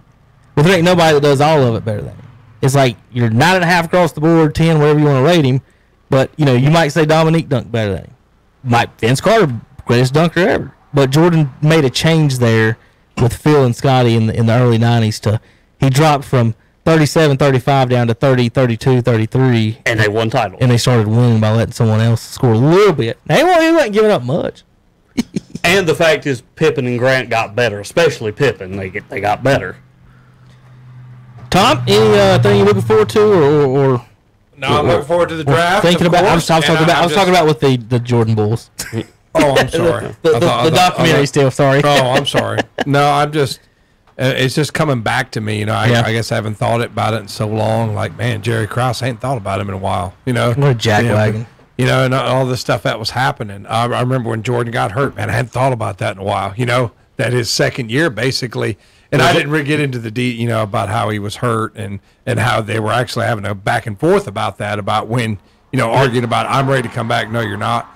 So I like, what I'm looking forward to is all the other lost stories, because I know that they're going to come up and say, man, I used to know that. Pay attention to the Rodman stuff. That stuff's going to be interesting at some point. I probably just whatever he says or does will be. I was glued. I will tell you, I was glued. It was a great documentary. As it can be. It was Chris, real quick before I go, I'm making notes. I want to make sure I was going to respond to somebody's tweet earlier. I want to see if you can help me out with this. What's that? Because we talked about it the other day about the All-Stars that Jordan played with. Pippen is the only person to make the All-Star team while a teammate of Michael Jordan. I believe that's right. How many people have made it while teammates of LeBron? Okay. I've got 7 off the top of my head. All right. You had mentioned one time about Mo Williams and Big Z. However, in 2007, when they made the finals, LeBron was the only All-Star that specific year. Right. Right, just him. But now, Mo Williams in another year made an All-Star team. And as his teammate, though, as well. In 2009, I think it was Mo Williams. So, yeah, it was team. Zadrunas Ilgauskas, I'm trying to think if his All-Star was while he was teammates with LeBron. Maybe it was that, but obviously Wade and obviously Bosh. Wade, Bosh, Love. I've got Wade, Bosh, Love, Kyrie, and now Anthony Davis. The two Cavs, the Zadrunas and Mo, and Anthony Davis. So that's my 7. I'm wondering. Ray didn't make it as a teammate. Ray Allen did not make it as a teammate. He made plenty of All-Stars, but he didn't make it as a teammate. You know, he played like 7 years in Milwaukee. Yes. It was insane. I was looking at that yesterday. Like, God, I thought he played like 3 or 4. Well, see, he was on the team when he had Ray Allen, Sam Cassell, and Glenn Robinson, who people thought, oh, well, that's going to be a good trio, and it just they never got to the finals. Okay, Hunter. Wednesday, Zach will be here. Mm-hmm. Philip Russ is coming in, and Philip is bringing in Gene Bulls of Cleveland County baseball. The Yeti. Okay. The Yeti coach himself is coming in here to talk to us. There we go. So he's going to, I think, I'm about 90% sure he's going to bring him in, but I don't know if he's bringing the Yeti with him. I doubt it, but yeah, I could ask if that's what you want. Do you know anything about the Yeti? Do you know about the Cleveland County Yetis? Mm-mm. That's the new team in Cleveland County. That's all we know. We know it's a blue Yeti, which is a little strange. Okay. Hunter, I did rewatch the video, and you complained the whole video of me talking about him why he wasn't white. Yeah, that's what it was. That's all you really did. Yeah. How's he not white? And my question was, while watching that, I yelled at the screen. I caught myself. I said, Hunter, you damn don't know what color Bigfoot is. Yeah, true. Is that right? Yeah, that's true. All right, guys. Well, that we're gonna wrap it up here today. Had some fun today. I'm gonna pull this up for Chris real quick. There's the Cleveland County, the Blue Yeti mascot, new Cleveland Community College sports mascots. They are the Yetis. That's interesting. Yeah. Is that not the coolest mascot ever? That's interesting. Hey, look, Hunter. Our YouTube video, when you type in Cleveland County Yetis, is on the top, one of the top Google. That's him right there. You can find us. All right, guys. Thanks for tuning in to the Shock Joxx Live Sports Podcast. I want to thank Chris Nelson for coming in. Join us Wednesday. Wednesday, we'll have some updated info as far as what our shows will be coming up this week. Thursday night, we're talking about maybe having a draft party show. We'll let you know Wednesday for sure if that's going to be possible and what time and everything as well. I want to thank everybody for coming in and have a good day. See you guys Wednesday on Shock Joxx Sports Talk.